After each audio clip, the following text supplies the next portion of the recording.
top 3, doesn't matter what hero you give him, always does well, always makes it happen, but has never won TI. I mean, we keep saying Uncrowned King for Arme, but I feel like there's the same sentiment should be going the way of Crit. Like, at some point, it is inevitable. And in this grand finals, one of them, be it from China or, Western Europe, will finally get the Aegis they've been hunting for. Yeah, and focusing our attention on their opponents, because as T just mentioned, there are multiple players that have been in grand finals before, but never quite reached that pinnacle there, Effie.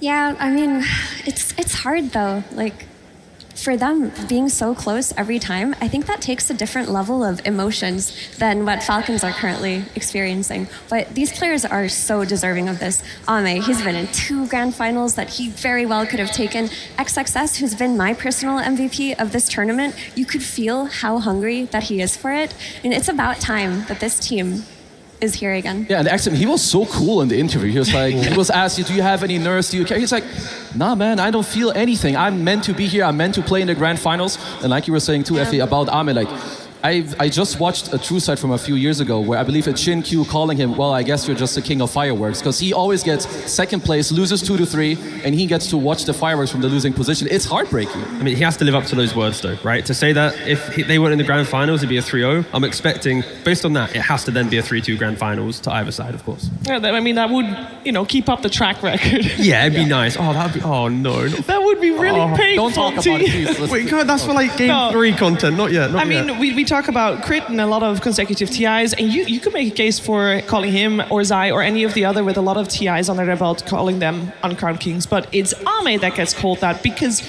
he was there twice, so close, and not just, he made it to the grand finals, therefore he's close. No.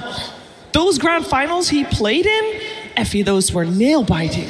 Absolutely, they were almost his. Like, that's what I mean with the emotional recovery and how hard it is to think about that and how hard it must be for him to know that, like, it's one of those moments where you just can't sleep that night. You just play it in your head over and over and over again. Like, what if I just did this differently on Tiny versus Spirit? What if I did this differently on Morphling? This time around, I feel like third time has to be the charm, right?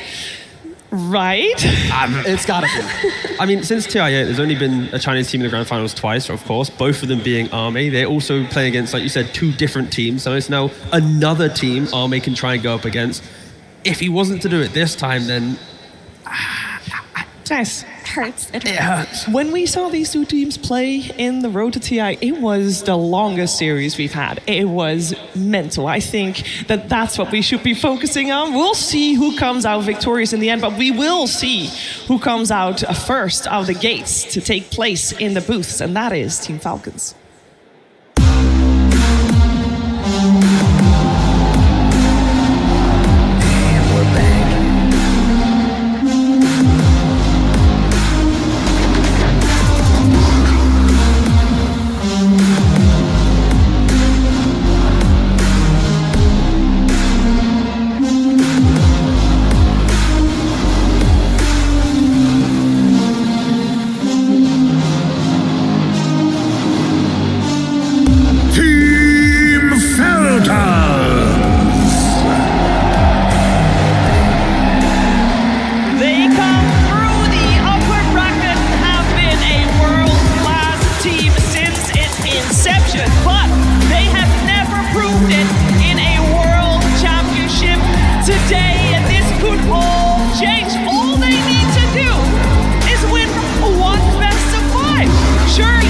Should be possible, but I'm sure their opponents will put up a big fight. Let's welcome XG.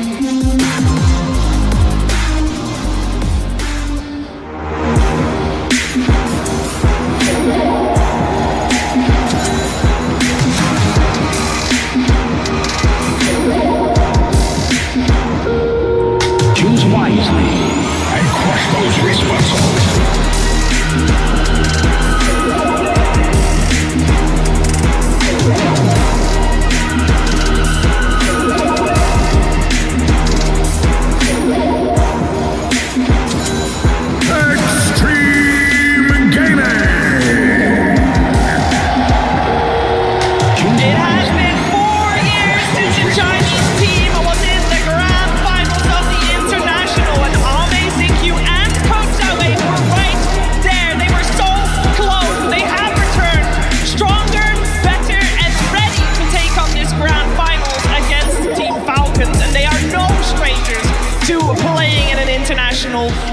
a grand finals, and I think maybe that just might give them a little edge, and maybe Barclays Arena, in terms of their vocal chords, is giving them a little edge as well. No, I'm loving the side of, it's right to our left, right? The XG fan base, as soon as the game starts, they're just roaring. It is just so much support for this team. And again, it is the best possible grand finals that you could ask for, right? Falcons versus XG. It's the international for a reason. You want to have the big international teams from across the world clashing against each other. I couldn't ask for anything else today. No, it's honestly the best thing possible, and we've talked about it before. They've already matched up, and it was an absolute nail-biter. Like 3 games, all over an hour, high skill. You have the team fights back and forth, new picks coming out, just all the stuff happening that you want to see at a TI. But yeah, I gotta say, XG for me and Falcons, like some of their players, they're so high-skilled. I just love watching them play. But after their matchup, they went through different journeys in the playoffs, right? Falcons just looked extremely dominant after the road to the international. They clearly learned a lot of lessons, took it into the playoffs, whereas Xtreme Gaming, their road was not as simple. Their game seemed harder. Their game seemed longer. They had to play in these situations where they were down so much net worth. They could have lost yesterday versus BB Team. They brought it back. They channeled that TI magic. They could have lost today, and they brought it back versus P-Vision, and they channeled that TI magic. I mean, they're just doing this from their passion, from their grit, whereas Falcons are so methodical. They've been so clean the entire playoffs. Unlike previous TIs, so Falcons at least have dropped games, right, in their journey here. Losing game 1 to BB, losing game 1 to P-Vision. The fact that they've at least dropped a game in that series, it does give me hope that it's going to be an extremely competitive TI finals. Yeah, and to me also, like, I love some of the things that you can see on screen right now. Like, everyone has like their own type of techniques, right? You have Skeeter, he does this little lock-in. You have other teams that are gonna gonna do the fist bump. You do your handshake. You get yourself in the zone, stay steady, because these games and being on the stage, especially today, is the most stressful thing that you can go through as a Dota player.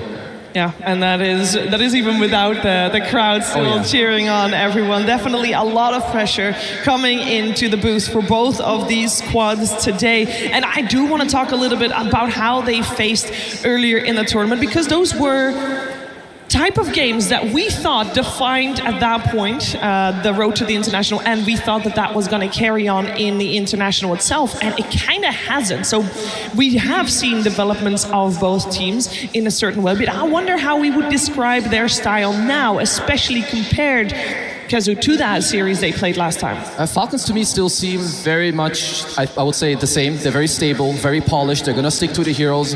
But to me, what I see for this series in particular is team fighting. Off-lane team fight heroes, their priority has been going up. Mars, S tier. Centaur, S tier. XXS, performance one after the other, where he just takes it all, his Earthshaker too. So those are the heroes that I'm particularly looking at for the series. Yeah, those will be exciting for sure to watch, especially XXS. He's really been stepping it up.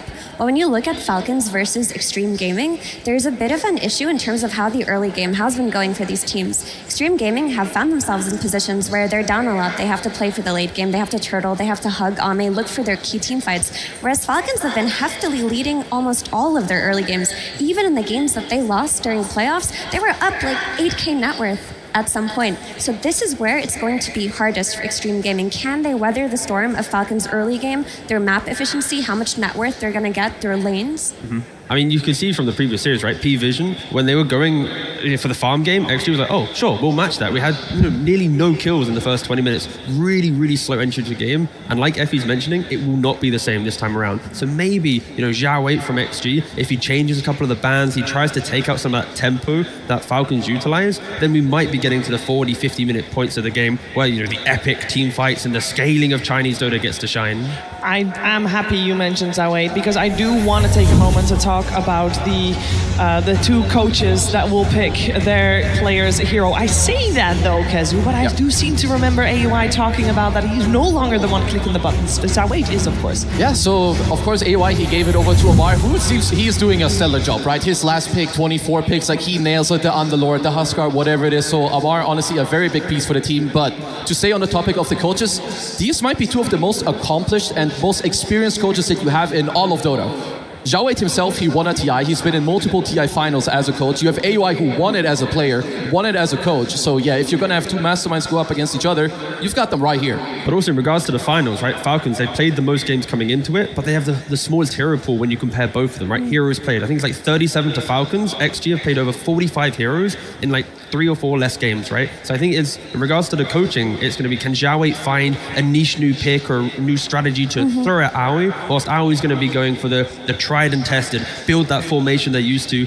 If the game is to be a loss, it would be fix the fundamentals. But in regards to drafting, the creativity often shines from the side of XG. Absolutely. I mean, that's the flair that the Chinese region has always had, is that they'll dip into heroes that other teams aren't looking at. Yesterday, for example, we saw the Sniper come out of Xtreme Gaming. We saw the carry Chaos Knight come out of Xtreme Gaming, Kazu. Yeah, and it's also like, so this is one of the last times that these teams did match up, right? We talked about the road to TI, but it's just these 70-minute games. You've had a lot of the Beastmasters coming back. And it was honestly just nail-biters. I don't care too much about the drafts, because especially in the grand finals, it's going to be mainly about the gameplay. Sure, the draft, it will make it easier. But if you outplay your opponent, you will weather the storm. You can get through the early game. You can get through the mid game. And I love that you guys touched on it earlier, because where Falcons get the lead, it's early. It's the lanes into the first rotation. Whereas for XG, that is absolutely where they struggle. Yeah, and one of the ways that Falcons has been getting a lead is because of this mid laner, Malrine. This is his second international. Malrine has played a lot of the Sand Kings and the Earthshakers, Effie. Oh, Malrine, this guy is the rock of his team in terms of how they have such a strong early game. You know, we call him here a stunner, but he actually has the highest average stuns per second per game of any player at the international by far.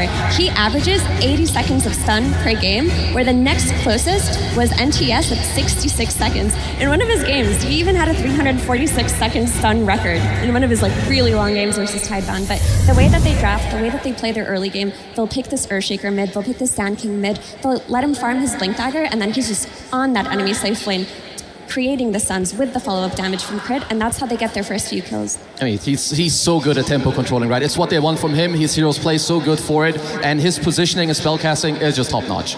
It helps that those heroes that you've highlighted are all kind of very active with little to no economy, right? Like a Sank needs a blink, a Pangolier needs levels. If you shut him down in laning phase, he can still be active and try and fix it, but I think critically for XG, they need to try and stop Malrine opening up the early game. Happy honeymoon. And of course, on stage right now, we do have 10 players that really want to claim that Aegis that is on display. But let's take a look at what it actually takes to claim the Aegis.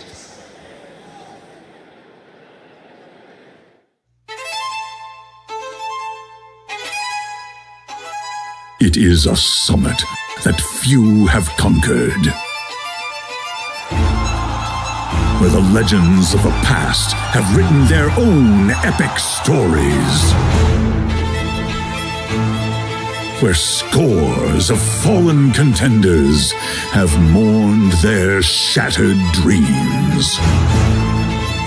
You can give everything and never reach it. But those who triumph here will forge a legacy far greater than fame. 16 teams began this journey in Hamburg.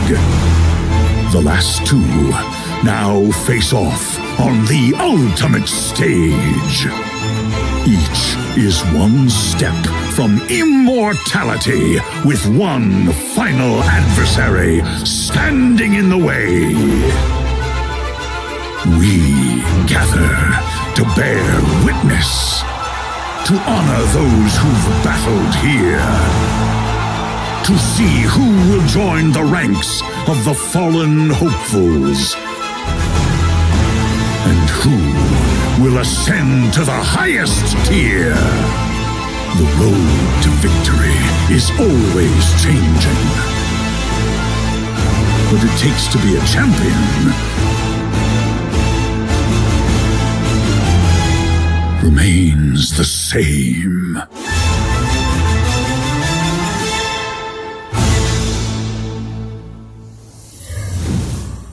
Team Falcons versus Xtreme Gaming Grand Finals. Game 1.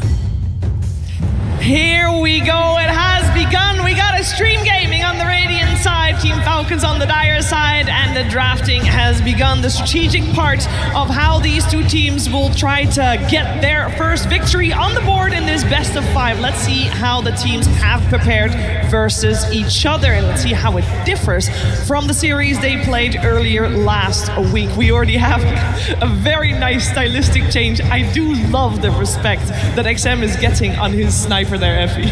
You really have to respect this hero and its ability to come out during the grand finals, because this is his pocket pick. This is his hero that he never loses lane with. And you know what? Just take his lane dominators out of the way, enable Mallory, and that's the play that Falcons are going to make here.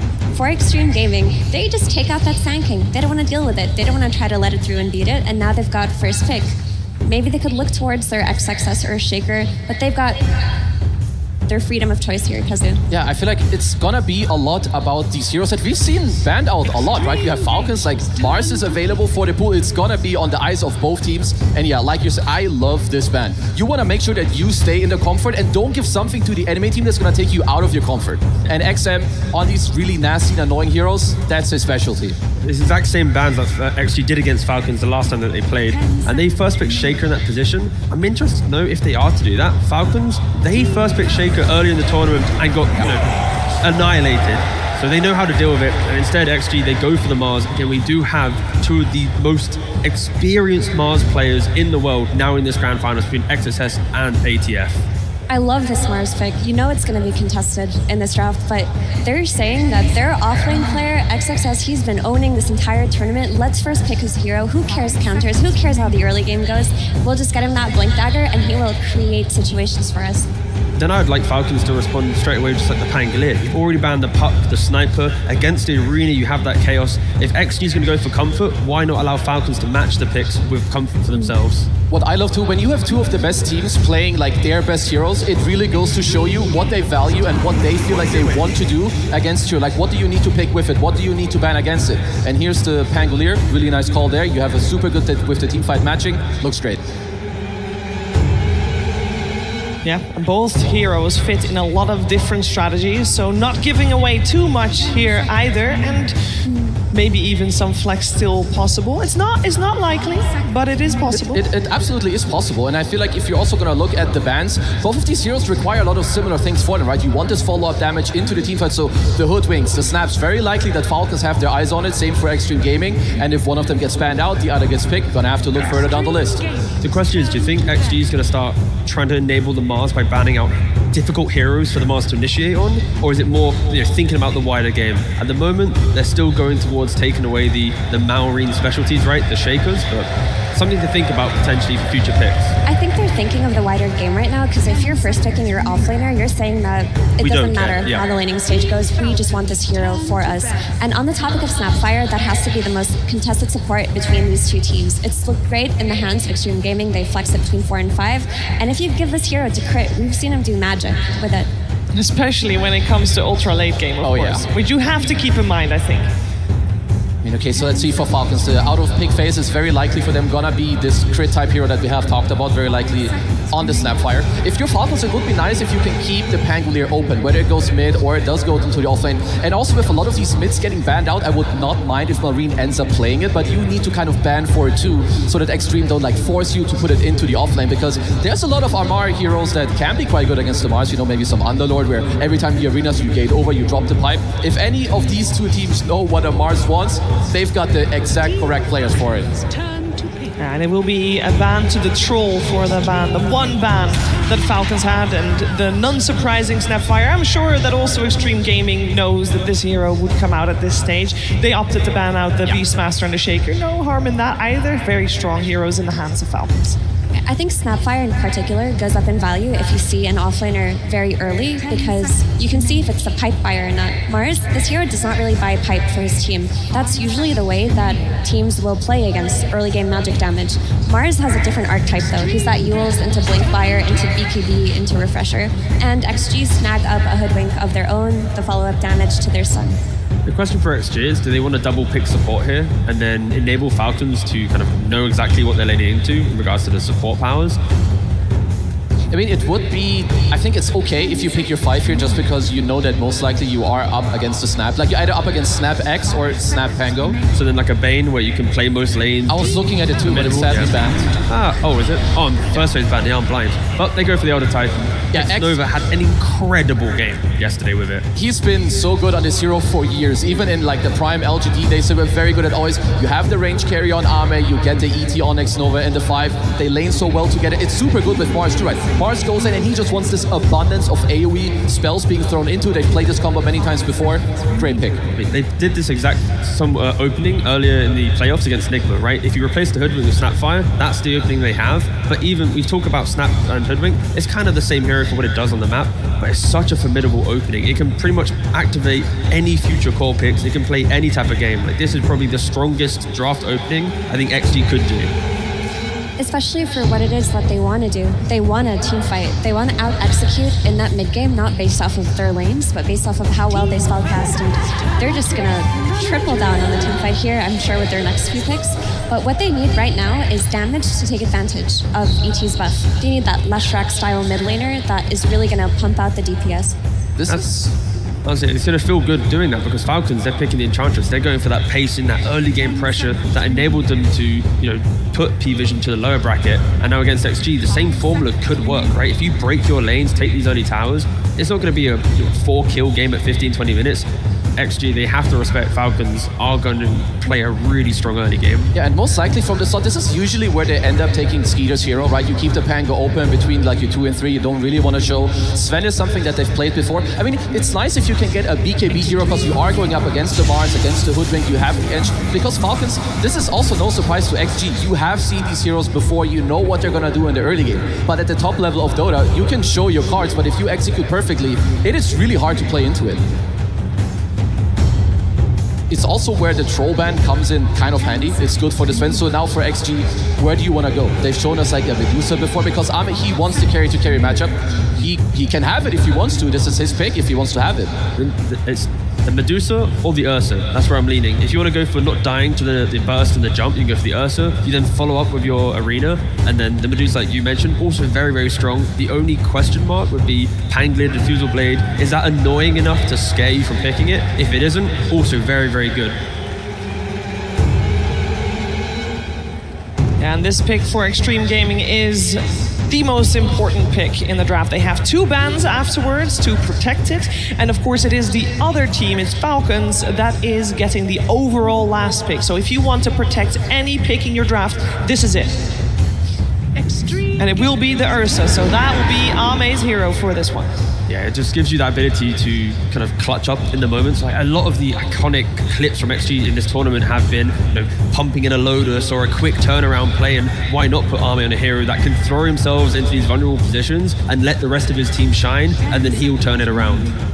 He gives them like all the follow-up damage that they're looking for, and still it keeps XM open, right? Sure, you have to ban a lot of heroes against this guy. It's one of my favorite guys when it comes to actually XXS, XM, standout performance, and you've got to be careful. This guy can absolutely turn the game on its head.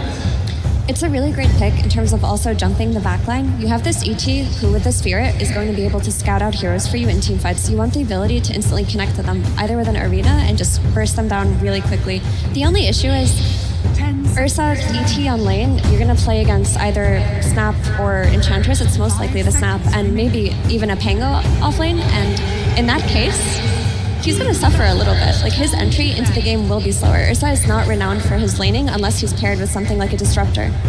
So they're banning out the Huskar to respect the fact they need Ursa to get into the game, right? Yep. The last time that Amar played Viper competitively was 4 months ago.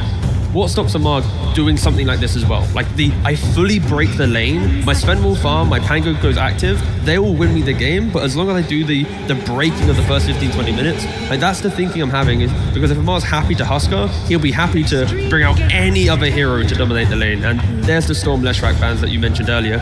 I will say that if there is any team that has Viper on their radar always... Go again, go again. Oh my God! One more. Got so many legends on there. Has he got more? There will be more. Nice. Little hipster. We gotta fix that one. Ah, wrong. very late, my guy. Going back. Oh, there we go. Yeah. Instead, they ban out the Doom This again. map Very, must very be stable. really warm. Oh, yeah. Great way to close it. It is a great way to close it out, and it is closed out by the Queen of Pain on Xtreme Gaming. That will be their hero for XM. This one was a no-brainer pick for XG here. They lacked range damage and the ability to instantly blink in and follow up. Storm gets taken out, Lesh, who builds Blink Dagger, gets taken out. All that's left is for Queen of Pain with the Sonic Wave to give you that added damage. XG are looking to blink in, take the fights quickly, burst them, and then re-engage. And but building on that as well, they also have kiting, right? If they are to blink in and maybe misinitiate, Ursa can disengage, Quap can disengage, ET can assist the fight to ensure that the secondary fight also looks quite good. The layering on XG's lineup ensures that this game is going to have points of pressure any single time. So you can decide, do you want Pango to go in a mid lane, or do you want Amar to play it on the off lane? I mean, you can go mid, but you do take quite a beating from the Queen of Pain. It's not your favorite matchup. You could say similar things for the offlane, even though I feel like maybe with the Snap 4, you can like try to offset the lanes. So to me, it's more about what they value more. Like, what do they also feel like they need from the game? You have two guys to jump in. Like, your draft covers quite a lot. So if you care more about the lanes, you could go for a pretty heavy laning hero here.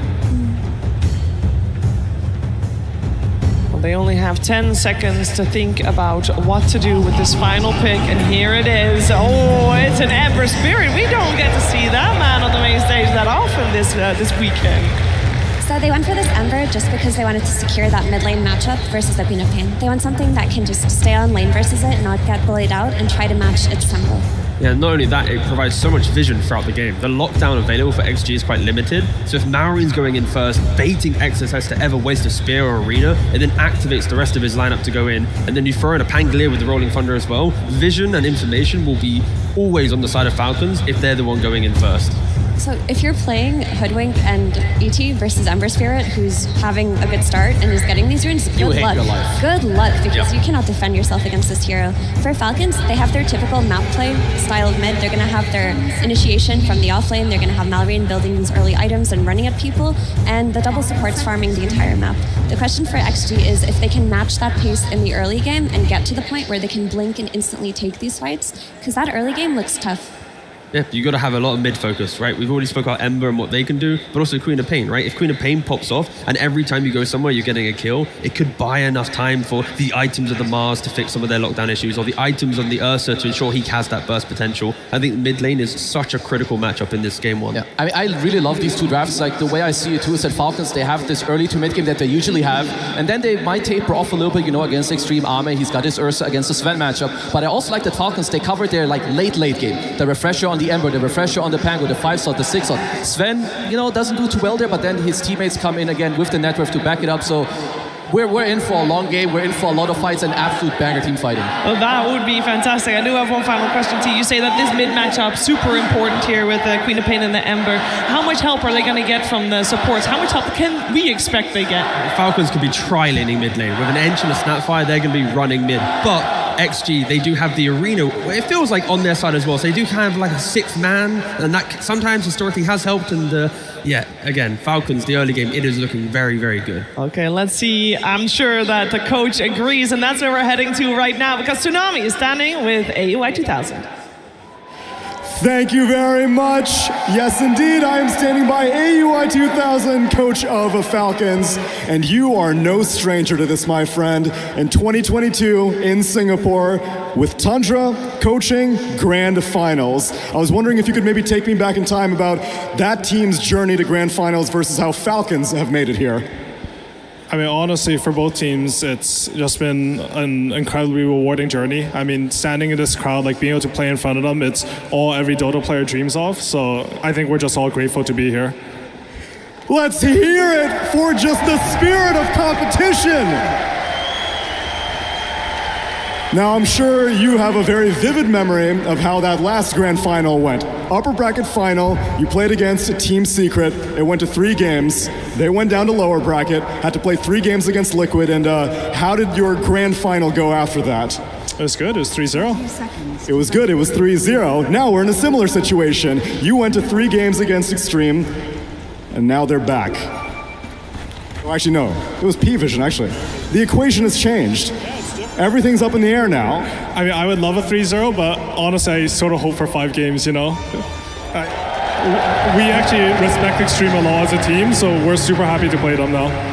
Then let's hear it for the potential of this grand final. Hamburg, make some noise for this grand final! Welcome to the International, everybody! Let's kick this shit off with a bang! It's China striking first blood! Cannot be more fitting. A return in bounce, East versus West, will grace the grand finals one more time as Ame returns to claim his throne. An uncrowned king against a king already crowned. You could not ask for a better storyline going into this immaculate TI. That's right. There is so much history that goes into the International. And a large part of that old history, some of you might remember, was that balance of power. It was China versus the world. Every odd year, an international team would win. Every even year, a Chinese team would win. For 7 years, this was true, until Ame and LGD fell to OG at TI8. History was written, and once more we return to write history in the stars. Can XG make the miracle happen? Can they make this tough road through the lower bracket, return to a finals, a third appearance for some of these players? They have consistently fallen short, but perhaps this is their moment to put their name on that Aegis. They are against a very tough opponent in Falcons. They have been dominating this meta. They have been setting the trends. They have their comfort picks. It's not a question of knowing what they're going to play. It's a question of how do you beat what they play? Because everybody knows the heroes that are going to come out from these playmakers. Can you out-team fight them? Can you out-skirmish them? That is the challenge ahead in this series for XG.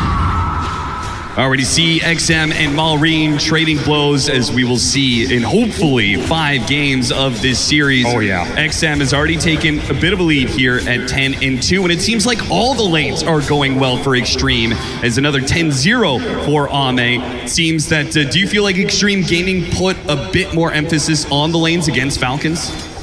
If anything, I think they did it against P-Vision. They had to learn how to not get run over in some of these lower bracket series.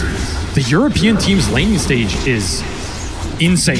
You have to come prepared for it. You cannot give them too much room, too much tempo, particularly when you give up these tempo supports. The Chen, the Enchantress, you can't ban them all. Snaking's going to get something in this game. If Amar is on one of those tempo setters like the Bristleback, for example, these games can spiral very quickly off a laning stage win. XG need to step up their first 10 minutes in this series if they want to have a good chance of competing. But that said, they also made some crazy comebacks. Yes. This is a team, you cannot count them out at any point in that game. And this is another lineup that can just scale like a beast across all 3 cores. I like that they went for the first pick Mars. That's a dominance move.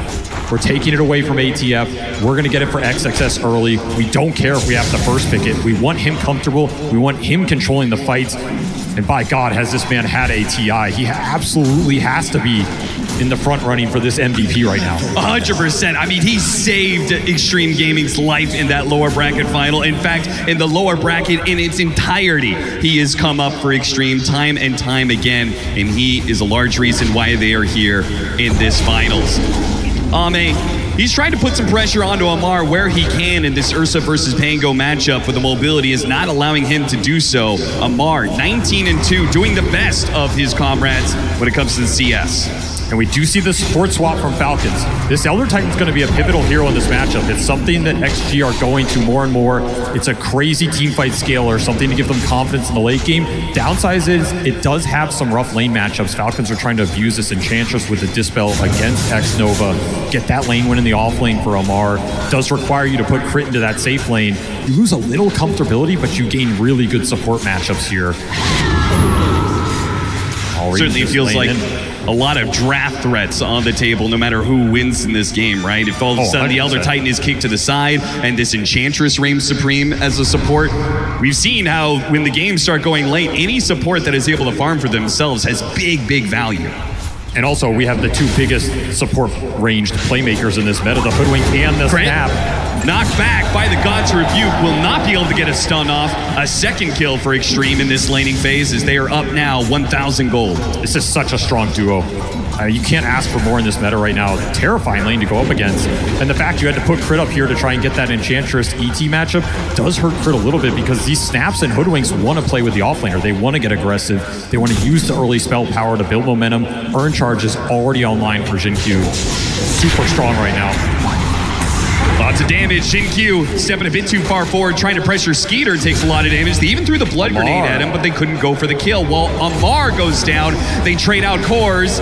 Xnova, can he beat down Snaking? One more hit, he's got it. A 2-for-1 special, and the action returns at the top lane, as this time it's Crit who puts his life in danger and does not manage to get out of it. I was maybe a little concerned for XG laning-wise coming into this series, but already they are hitting the mark. This XXS Mars is the most farm hero coming out of this laning phase. They even get a kill with that Ursa on the Pango, not expected, and so much XP for Xnova on an amazing hero to get early levels on in this Elder Titan. Already has the boots online, already level 4, putting points into that natural order. You combine this with some of the Queen damage later, the Mars damage later. They have such good teamfight combinations. If you're Falcons, you need to get this Ember off to a good start. Play through him, let him drive the pace of the game. Don't let XG set up these big fights around Roshan where they're super confident in their AoE control. Fighting for power runes, but locked down by the chains. Got a bushwhack, trying to stop it. Another stun comes in. XM is able to get the blink away, and Xinqiu is the one to pick up the arcane rune instead. A little bit of HP fed over to Malrine. He'll be okay, and XM being the ranged hero should be able to weather through this a bit.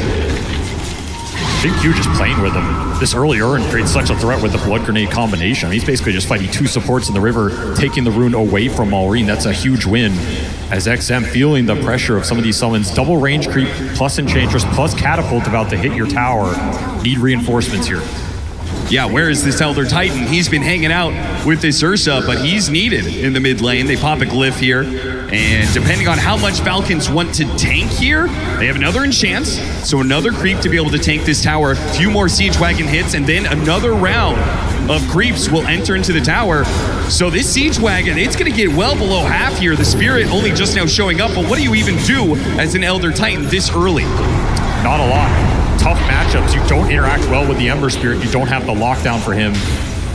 Just got to beat him back, but that is some significant tower pressure. Oh, but the trade-off, Ame. He almost gets the kill on Amar, but he also takes the Wisdom Shrine. That is a big move. Xtreme, I mean, they drew the first blood quite figuratively and literally as they managed to get the first kill, but also won the laning phase. Falcons with this move on mid was brilliant, but the trade-off, Xtreme got to be very happy as their supports are going to get their level 6s before Falcons.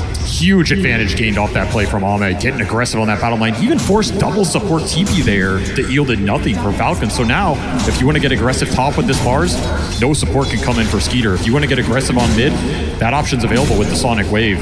Yeah, like how does Skeeter even play top anymore? It's a level 6 Mars and a level 5 Hoodwink at 8 minutes in. He's got to abandon this lane. So many levels on these supports. Power Rune, Malrine tries to get it and does manage to grab it. Regen into the bottle. Nice pickup for him. I mean, XM not finding early fights with this Sonic Wave. Love to get some action going, but the mobility from this Ember Spirit, just not something that XG can deal with early on in this game. This tower is going to fall, but who's going to get the last hit on it? Malrine tries to get there in time, but XM already snags the deny. Malrine would love to get a kill on Xnova, but not the case. Against an Enchantress, this is just inevitable, right? You're going to bleed out towers. Yes. You just got to try and slow it down as much as possible. Especially with the lane swap they did. When this Enchantress plays from the off lane, those moves behind the tier 1s are incredibly dangerous, and they're a lot more fluid for Snaking to make than if he was stuck in that safe lane trying to secure farm for the Sven. Snaking control did not make the read there. That a ward was placed on that high ground. He gets his own really good laning ward though. Ame hunting him here in the jungle. He's got his eyes on him. You gotta punish this Enchantress. You can't just let Snaking live in your jungle. He will do that until you punish him. Thinking about the Sonic Wave, is it required? XM, they can't even get him. Nice enchant for the Dispel and the Overpower. Ame trying to hold it, Snaking holds longer. And of course, anybody who shows up in the top lane is going to die. It's just a matter of time. Crit's not dead yet. And now with the Ember Spirit here, looks like the Mars in big trouble, and Jinkyu is not able to chase after Crit. It's going to be XXS to fall instead as Falcons bring 4 up the top. They do not want to be losing these early towers. That was a big committal. I mean, you're showing all 3 cores on this top lane to bring down that Mars, who is having a fantastic time. That's a big kill. But it does give a lot of space to the Ursa, more space for XM on the mid. Got to look towards this 10-minute power rune. If he can grab it here, it would be a huge win for XG. Malrine looking for an amp damage or a haste to accelerate his game. Once again, Malrine going to try and outclick XM for it, but this time XM gets the bottle. With a haste rune, not required to pop it just yet. He's able to blink away. Big rune to take away from that Ember. Yeah. Right, that is super dangerous around the map. Still it's also no Sonic Wave thrown in this game. Yeah, we got to start establishing our own threats from the mid lane if you're Xtreme Gaming. You're looking around where the Sonic Wave has been off cooldown for like 4 minutes now. We just haven't put it to use. It's easily a move he can make to top, right? If you have this arena on top, anybody that shows there, just arena them into the Sonic Wave. Even if reinforcements come in, that can be a great fight. You can connect through the gate. It's kind of your best point of attack right now. You can also continue to hold it here and use it defensively. If you want Ame to continue playing bottom against some of the threat that the Pango holds, the Queen can counterplay that a little bit. Crit playing games with XXS and Jinkyu once again, but this time around Xtreme bring a whole lot more heroes to the mix. Falcons decline to do the same. They'll give up the tower finally and make a trade-off of their own. A lot of trades happening in this game, but man, Crit has suffered in this early game. Losing the Wisdom Shrines really hurt him because he had to play more sacrificial on that safe lane to give Sven some of that XP. This Snapfire's level 4.5 right now. I don't know when you're going to have kisses in this game, but it's not going to be for a while. And to me, this has been the spell that's defined this hero at this TI. You know, heroes come and change, the spells come and change, but right now, getting kisses online fast, taking fights around that ult, super powerful long-range damage. We've seen it just win team fights straight up. We saw what Jinkyu did with it in the previous series. The more this is delayed, the better the team fights look for XG, particularly around that Roche pit, if Ame gets off to a fast start.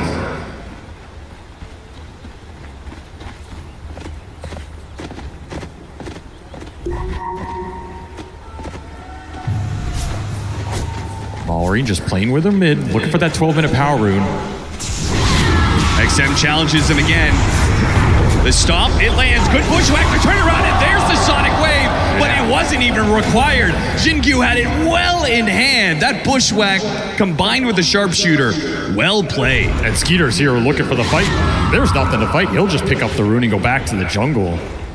Huge kill in this Ember Sphere. That's the hero you want to get the fast Mage Slayer on that Falcons can snowball through. Every time you take him off the map, you buy so much time for your other cores.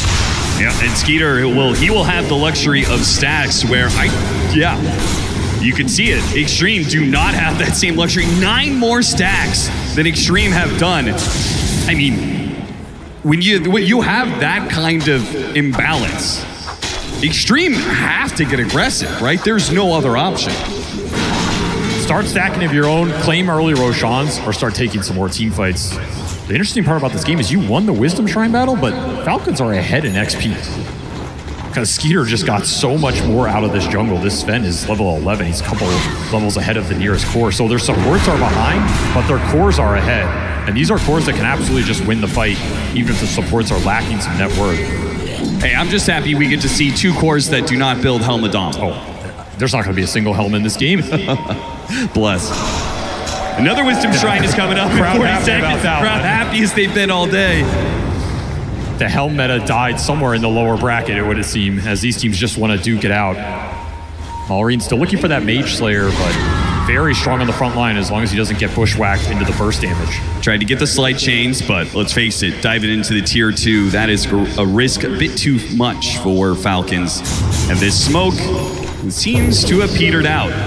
And items flying in for XG right now. They dodge that fight, they get Blade Mail on the Quap, they get Yules on the Mars. Early fighting items now online. 14-minute Wisdom Shrines are spawning. Looks like they're just going to get it traded out here unless X-Nova wants to try something really sneaky down there. Yeah, this will make it so that Malrine can't be nearly as aggressive, right? There was very little punish outside of a sick bushwhack that we saw, but now he's going to be running into potentially a Mars who just Yules Arena Spears. Easy. Super deadly on the front line.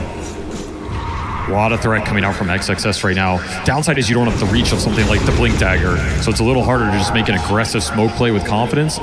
But if you get the right angle, you just run into heroes, phase boots into the Yules, it'll do the job, and yeah, that ward scouted that out. That first move with this Yules, it's gonna be red. Smoked right underneath a laning ward. Upside is if you just go to the tier 1, you might just be able to pummel this tower and get something out of this move regardless. The Falcons don't want to give up this tier 1 for free. Sure, and maybe find the sacrificial support position. Yep. Here comes that play. Even had the scan on the mid lane right next to XM to and see who was next to him. Obs placed right under Sentry up top. They're gonna try for it. Rolling Thunder.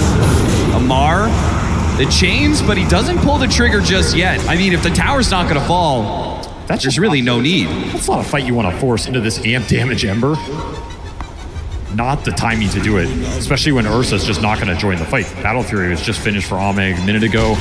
He's cruising in the farm department. He's having a great time. No pressure on him right now. Recovering his disadvantage against the Sven, who had all of those ancient stacks earlier. Does not want to be dragged into a bad engagement for a tier 1.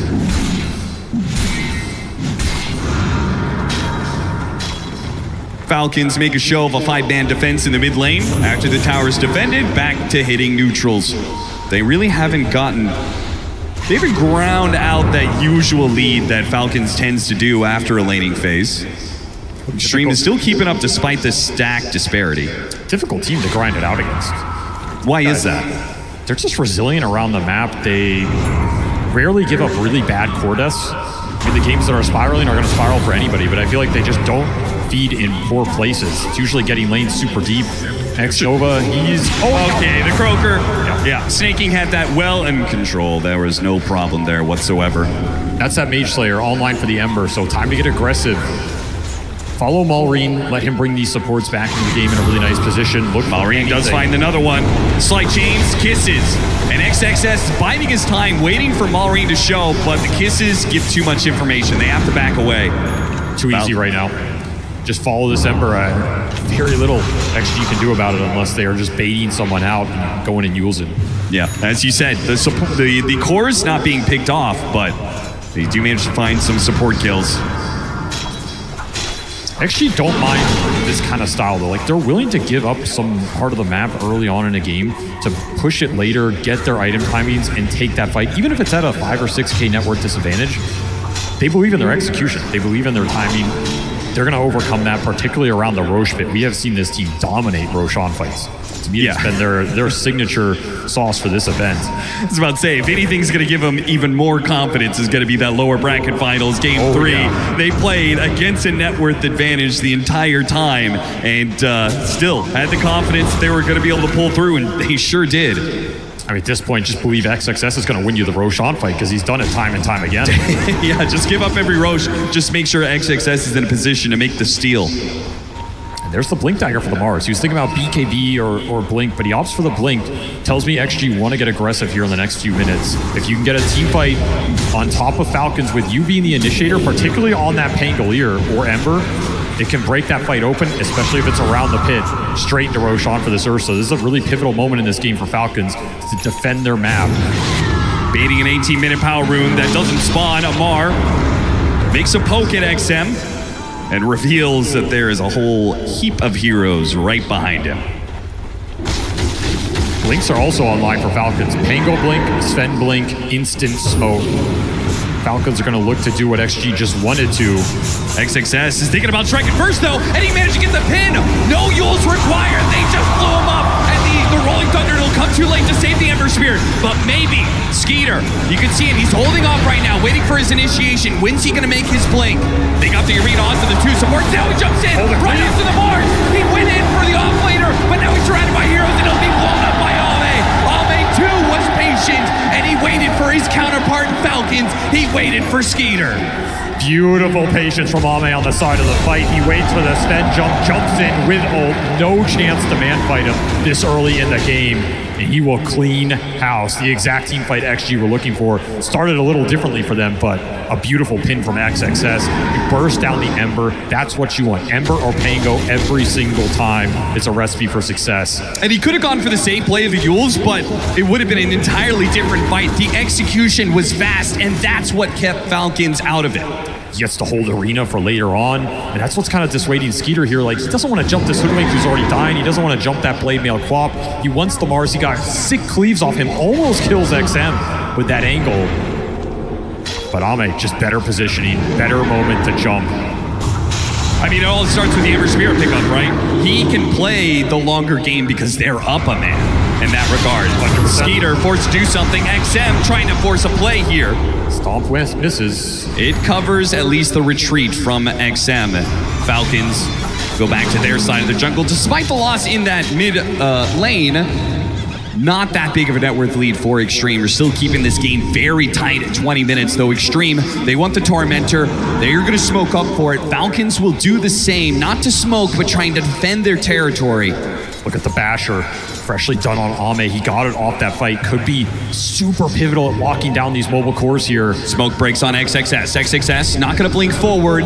Doesn't want to go in blind. Now spots snaking, and he'll just pin him.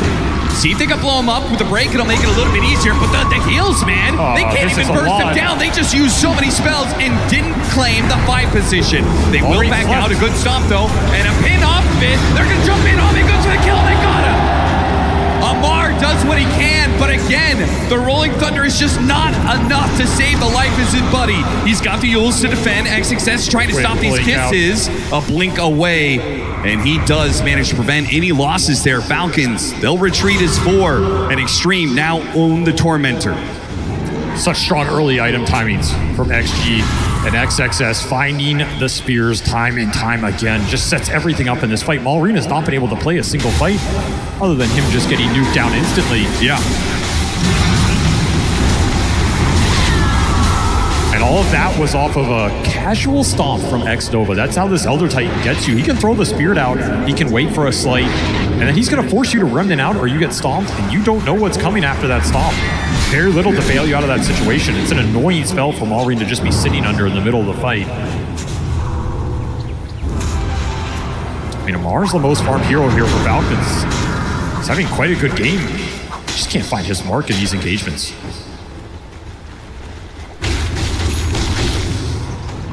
Ame's not alone down here, but Falcons know it, thanks to the deep wards that they were able to place earlier in the game.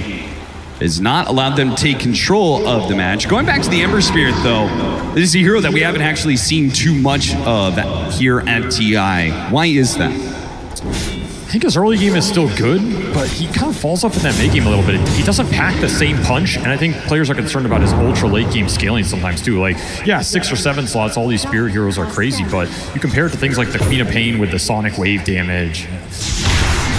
It's just not the same punch, right? He's kind of an attrition hero. He likes to go in the fight, take the long fight. It feels like a lot of these fights are just decided off a jump. You throw in the nukes, you blow somebody up.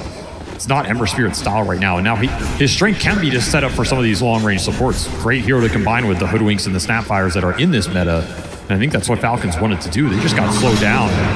Yeah, particularly since they don't actually have a save here on the side of Xtreme. There was potential for slight chains kisses to get guaranteed kills, but we didn't see too many of those, and not really on big consequential heroes. And as a result, Ame is up at 13K now. It's also a hero that takes that mid tower very quickly, and then you kind of collapse the game to that mid lane. You make them fight your Ember when he's really strong. You make their supports engage this hero that they have trouble locking down. I think XG dodged that pretty well. Falcons didn't get a lot out of that, 5 to 15 minute mark as they wanted to, especially with some of the power runes going to Malrine.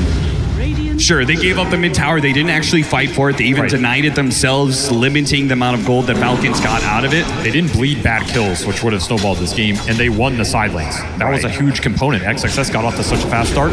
You could afford to give up something around that mid lane and still feel good about the first 10 minutes here. And now you're cruising into this mid game very even. Still anybody's to take in these fights, and I mean, Roshan's still just sitting there in the pit. Very tempting for both teams. Absolutely. And we even see the X-Nova Spirit scouting it out. I mean, there is some worry here on XG for Falcons to man up for it if they feel you're on the wrong part of the map. We are now at that point, by the way, where we're going to get some serious magic resistance problems for Falcons. If Amar is going to build to scale, these supports on the side of Xtreme, you've got the combination of maxed out natural order combined with the deconstruction facet. That's already making a lot of this magic damage be pure. And then you're going to have Hoodwink come in. He's buying up a shard really soon. That boomerang is just going to amp up that magic damage even more. The burst damage is going to go crazy. If you get a latch off this Mars, that hero is just gone. No hard save in this lineup. At least you have some armor differential from the Sven. You have the shield on the Ember. You have a shield on Pango. You can be tanky in these fights, Enchantress with the sprites. But you are worried about that first point of contact. Yeah, which means Falcons, I mean, they've been struggling to find the initiation. That's what's been causing them so many issues in these early fights. It always seems like XXS is able to hit first before Amar does. So they either got to find that or they got to start just, playing to farm, playing to scale. They have BKB Blink on the Sven now, though. This changes it a lot. Now you can let Skeeter go in. He can pick his mark, BKB. You're not afraid of him dying super fast here. And he has level 3 ulti online. He's hitting a really nice power point. Falcons want to use it. And if they can get a pick off right now with this smoke, then turn it into Roshan, take that away from an Ursa lineup, would be a massive boon for Falcons. They do not find the kill, though, as Xtreme Gaming have already backed up behind their tier 2, commence with their own smoke play. They feel that Roche was maybe being forced. They're smoking before Ame finishes his BKB, though they did get the Ags on the Queen and the BKB on the Mars, so they have a nice 2-core item timing to try and take this fight. They're going to get in position here, but Ame's still going to keep farming up. He's so close to his BKB. I'm sure he's calling to his team, don't force it too much. I'm almost there. Almost a defensive Roche play. We don't want to do it right now. We want to let Ame farm, but we also don't want you doing it. Yeah. And if they just stick around, though, okay, they do find one of the wards. There was 2 different very dangerous wards that Falcons managed to get down. That was one in the triangle, the other one being in that lane, off lane position. Nobody on Xtreme will be caught by that yet. I mean, these are the types of situations where the ET feels amazing. Because this would be really massive if they can catch him, but there's similar ward. Still, though, found by Falcons, at least taking away some vision on both sides. It all comes down to this Roche, man, and we're going to have BKB cores on both sides. Xnova, he wants it. They get the kill on the ward. Amar does not make the jump for it. Skeeter's too far away. Skeeter's just farming away. He doesn't want to fall behind Ame right now in this standoff. Neither carry wants to just fully invest into contesting this Roshan. But Ame got the finish BKB. They got the double obs without anybody getting punished on that. That's a huge win for XG. That was a big smoke move from Falcons to get those wards up and try and use them to take a fight. You let them go down for free. You have one more around this pit top. And if Falcons isn't going to make the move, then Xtreme, maybe they'll be the ones to play on the offensive here. The smoke is going to break on the low ground. Snake King making a break for it with his drums, trying to get far enough ahead. XXS, he'll blow the arena for him. Nice Jules, though. That'll dodge a little bit, still hit. Caught by the break, but the heals are so much, they do not still have the burst damage to kill him. They need the Ursa to jump on to Snake King, but he doesn't want to show himself. Synchronized Yulzing for Xtreme Gaming. They'll back away. They might lose their last ward up here. XXS, they gave him the Ob Sentry. Very smart. Don't sacrifice your positioning on these backline supports. Xtreme Gaming seem to know Falcons' ward spots very well. They have no Obs left. It's just brutal for them. An Aghanim Scepter is done for Amar, though. So another peak for Falcons. Perhaps another chance to take matters into their own hands. The team fight's super strong for both teams. It's just about who jumps first, and that's why the vision's so important. You lost all these wards, whereas XG, they have that ET to do a little scouting. I mean, at this rate, we're going to get 2 or 3 more items on these carries before we actually get a fight around the Roshan pit. Nobody wants to man up for it first. You get caught in that pit, it's absolute destruction. Alreen found.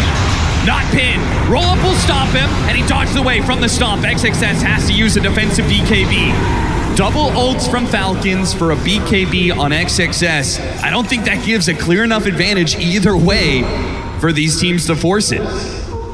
Nope. Especially if the Mars gets gone on, you don't have a clear initiation as XG. They do buy a gem, which is interesting considering they just killed 3 wards. I mean, how much vision's left on the map? They really want to secure vision for the fight. flying out to Xnova right now. But Falcons are getting a lot of items up during this period. It's almost level 20 on this event. This Ember is catching up in this game. I mean, that's the upside for Malrine. He's on the best split pusher hero in this match. He's just going to rat these side lanes down. He will recover his GPM.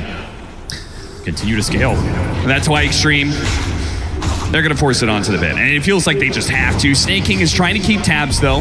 He's got his creep, checking it out every once in a while. But this Roshan is about to swap over to the other side. Not only does it sound like you think that Falcons have gotten the better of this stalemate, but it's also about to flip over to a side where they can play off of buybacks in their outpost. I don't think the first half of that stalemate was good for them, but I think the second half was. I think XG could have been more aggressive there with how much vision they brought down. Falcons playing a little scared. But now, like you said, that Roche going to the other side, it hurts. Especially if Falcons are willing to commit buybacks here, and you just can't man up for this as Ame. It's way too terrifying. It's also going to be another Tormentor spawn. Radiant's top tower is under attack. He didn't spot the ward. XXS saw a sentry, but the ward is on the other side of the tree there. It's a good one. Super valuable as this Roche switches sides. And while Xtreme have all shuttled down to this bottom part of the map, Falcons, they're staying split. Amar's getting a lot of farm out of this top lane. He might actually be able to take that tower at some point in time. As you said, Malrine, best split pusher in the game at this point on the Ember Spirit, so he's enjoying all the farm he's getting out of this situation. It's not much, but Falcons is grinding more and more gold into their favor. Xtreme Gaming, they got to do something about this. They're going to force the Roshan, and Falcons not going to contest. Almost saying that, all right, we delayed it for like 6 minutes. You can finally have it. It is only the first one, right? It's not super valuable here. It's just to progress towards the later Roshans. Yeah, second Roche is going to be around 41 minutes in. Very slow for an Ursa lineup. Yeah. It's under attack. Still have this tier 1 up in for Falcons, by the way. This objective has not been claimed by XG either. They're working with less map control right now, which is great for Malrine. It means he gets to push these side lanes in deep, gets a lot of vision control off the mid lane to help him do it. He's enjoying life right now. And a quick Tormentor kill for Falcons. With Xtreme stuck on the other side of the map.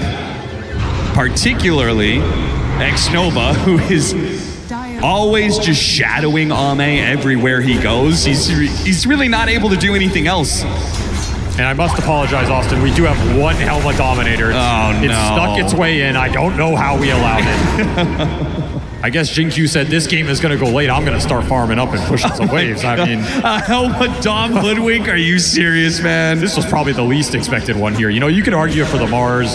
A lot of these offlaners just wanted to accelerate their game and have the Helm on the lane, but a second item Hoodwink Dominator. I don't think I've ever seen that. You know what I hate the most is that it just kind of makes sense the way that they're likely to be ratted a bit. Somebody's got to get one on Xtreme. An Aghanim Scepter done for Malrine. He's recovered completely. Level 18 as well. He's getting real big. Considering how bad his game was, where he just kept getting caught by XXS over and over again. This last 10 minutes, this peaceful 10 minutes, feels like he's actually going to be able to play some Dota. He's going to be able to get to some late game. Now we'll see how well he scales into that point compared to the Queen of the Pain, who's currently XM, just about to finish up BKB. That is an aggressive blink. He got a Yule's off though on the Sven. That delay will not be enough. Too much burst damage coming in from the side. Oh! Garda Splitter stops Skeeter. Does Xtreme realize this? They certainly do. A BKB, keep him inside the arena. The Skeeter, he's stuck. Ame will come collect the kill that his team served up on a platter, all because of Xnova. His far sight, he saw it coming the entire way, an Earth Splitter to catch the Sven TP. Into another D-Ward. This man is absolutely on point right now for XG. And they will take that trade. Taking this Sven off the map will create a larger differential between him and Ame. That's exactly what you want. This Sven-Ursa matchup is generally not fun for the Sven. The farther this Ursa pulls ahead, the harder it is to take that fight, unless you can go ultra late with refreshers and satanics and that kind of nonsense. Yeah. Ame in control of the carry battle right now. Huge pickup for XG. I mean, that was a crazy blink from XM. He just felt like there was going to be an opening there. I guess he's right in the end. Very sacrificial. And if he doesn't get the Yules off on the Sven, like even though he dies, that little bit of delay, it made all the difference for Xnova to get there in time. Very clutch Yules. And these Yules can become Wind Wakers way later in this game. Yeah, sure. That's the nice thing about them, and the Wind Waker's amazing against this Falcons lineup. Still a bit worried though, even though the Sven has died. We've seen, in particular, yesterday we saw the Ame Sven, 2,500 damage crits. I mean, you can get Wind Wakers, but can you react fast enough to stop that kind of burst damage? Snake King, is this guy just untouchable in this game? What is it? They can kill the Sven, but they can't stop the Enchantress. I mean, it is called untouchable for a reason. I guess so. You should not even waste your time. If Ame's there, it's a quick pick-me-up, right? Of course, yeah. But Ame doesn't want to commit his time to take Enchantress off the map. If anything, you just want to threaten Snaking. You know, make him think he can die, so he doesn't push as aggressively. But don't commit so much to actually kill him, and it's a negative network play. Okay. BKB done for XM, so the next time he aggressively blinks in, he can at least ignore the stuns. We'll see if he can ignore the damage. Ame with an Abyssal Blade, no! Does not get the follow-up bash required for the kill. And he'll try and make use of the last 25 seconds of this Aegis. I thought he was going to just push the tier 2. But Xtreme content the pace of the game as it is. No, they're going to smoke to the other side. Never mind. They're going to go. They're baiting out XM right now. They want blood right now. Aegis is going to expire, but they finished that Abyssal. They finished Hex on the Mars and the BKB on the Queen.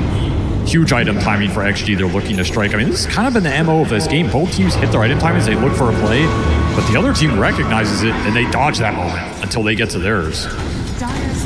At some point, that bounce will break here.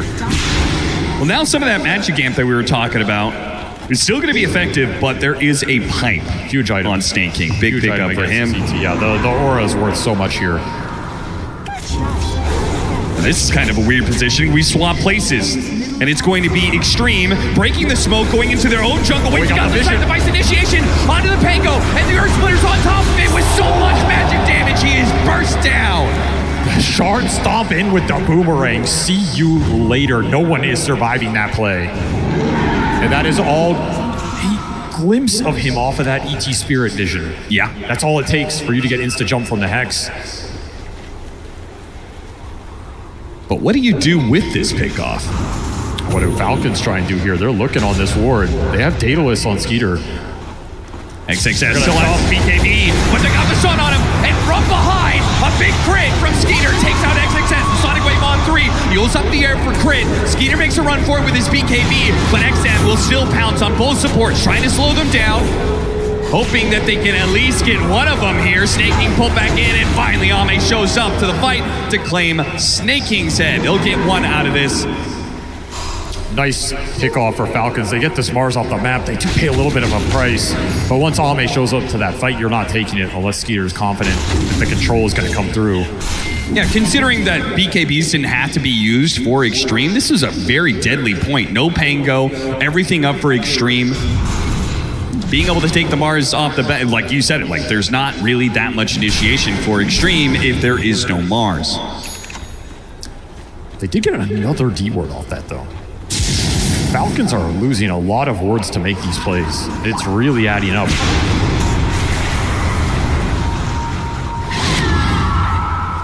You combine lack of vision with the Elder Titan, the vision advantage that Elder Titan's gonna give you. It caused some problems, but those problems, they can at least wait another minute or two, because really there's no objectives until Roshan is up. They want to take this tier 2. I'm sure Falcons wouldn't care that much about it. Ame tries to go fishing with this haster and see if he can find some hero up here farming up jungle. I mean, this Hoodwink Dom has done some work. Jin-Q mega farm now. Finished an entire Lincoln Sphere. I wouldn't say it's the best Lincoln Sphere game. Not really good against the Pango Ember here. Yeah, you're stopping the Sven stun. That is it. You are trying to throw this on Ame or XM, maybe even XXS, who's been getting jumped a lot. If you block that Sven stun, could be a huge deal in the fight, but it's a very expensive investment to look just for that. Yeah. I mean, there's maybe little things like blocking out a Yules during an enrage timing for an Ursa or something like that. They could go a long ways. Could come into play, absolutely. Level 25s are right around the corner for both of our carries. That's going to be a bit spooky as Roshan. We're in that potential spawn period. Both teams are going to be playing around this area. High Top part of damage the pit. balance for both of these carries. Like the burst damage just becomes insane.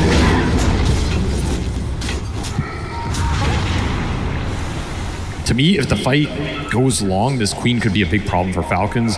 In theory, their answer to a long fight is, Pango Ember, bringing that same sort of attrition, just constant spell spam. Yeah. But the way the fights have been going is, it feels like one of those cores just gets bursted. I think you still want to jump this Sven in to almost give them better entry into the fight.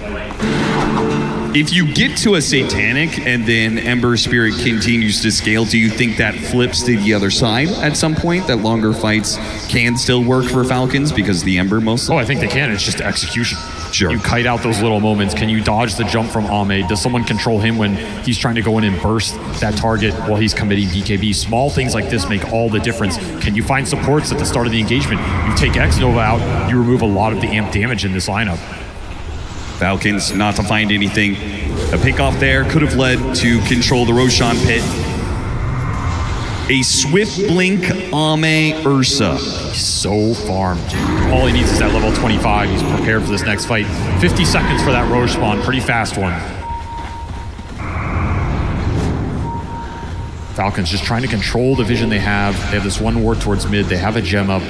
Trying to hold this high ground. There's a sneaky Radiant ward behind this tree line over here too. Could be really pivotal if you scout someone in the river. Oh, yeah. Not an easy obs to D-ward. XG just wait. They're playing patient right now. Trying to finish up the last few items to go into this next Roshan battle. It's going to be A on disc for XM. Something to watch out for. He gets jumped by the Sven. He assembles that disc. The jump is gone. And you pretty much can't afford a bad jump for this Sven, right? It almost feels like the fight is over if he jumps the wrong person and can't kill them. Or if he jumps, stuns, goes to hit, Ame jumps, abyssals him. That's an easy turnaround. Sure. Actually, you're going to throw out the Sonic Waves. Arena's going to hit someone in the back. Skeeter going in here is very difficult, but he almost has to the way the lineup functions. Has to pick and choose his battles, and he's going to go for XM, but I think they know about the Aeon Disc. They have not jumped after this initiation from Amar. What a read from Falcons, but XM holds off on putting the Aeon Disc together. They'll TP away on the Rolling Thunder. They tried to get something. That was just such a smart play on both sides. XM, I mean, the balls did not put that Aeon Disc together when you're being sent up by Rolling Thunder, knowing there could just be a Sven that one-shots you. But he refuses to do it. He knows Ame has his back on that counterplay. He knows if Skeeter jumps, he will pay a big price there. And amp damage for a Sven. Maybe they get the Roshan. But Falcons, I think they still want to force this fight. They're going to try. Malrain, he just throws straight. They decide to vice on him. Here comes that fear. But the Sven with the amp damage, where is he? He isn't able to get there in time, and now he's been hit by the goals. He gets the grab onto the Queen of Pain. XM gets off the Aeon Disc!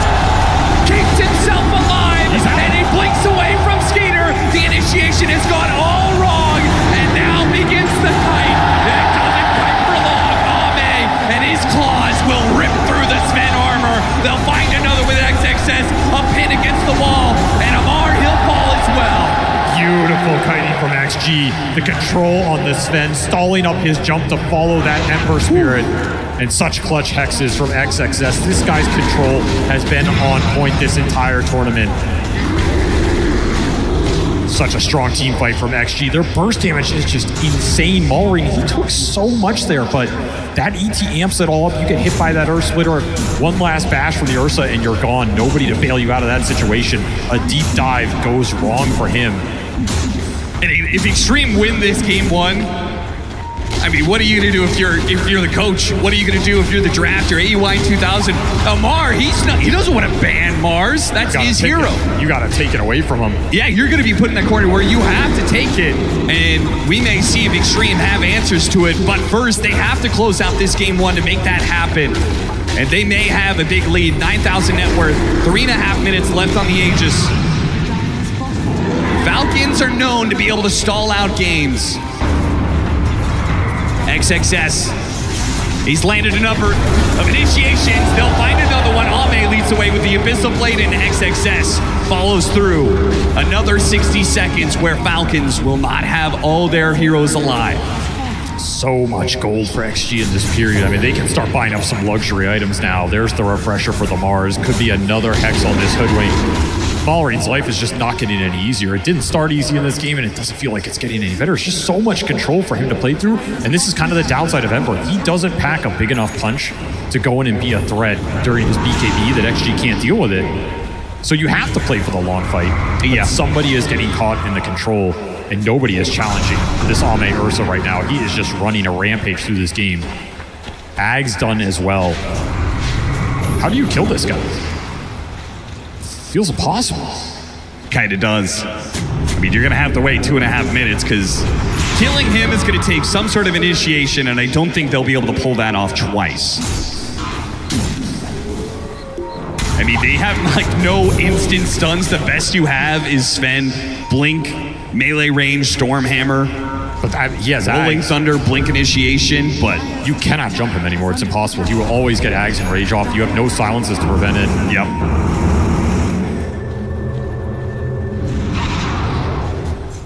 Like you said, 2 minutes on this Aegis XG. They can force high ground again. They can look for that game-ending fight. So their only option as Falcons is to make the jump on the Ursa, reset, and high ground defense is the best possible place to make a play like that, right? Yep, especially if you can abuse buybacks. It's one way to try and force that teamfight win. They do not have a lot available right now. It's only that Ember Spirit. Sometimes it's enough with the high ground positioning. Ideally, you make a jump on somebody, you take them down, you reset, and then this Pango can control Ursa a little bit with the Basher. The Axe rolls going through. It's kind of your hope right now that ATF has a monster teamfight on this high ground.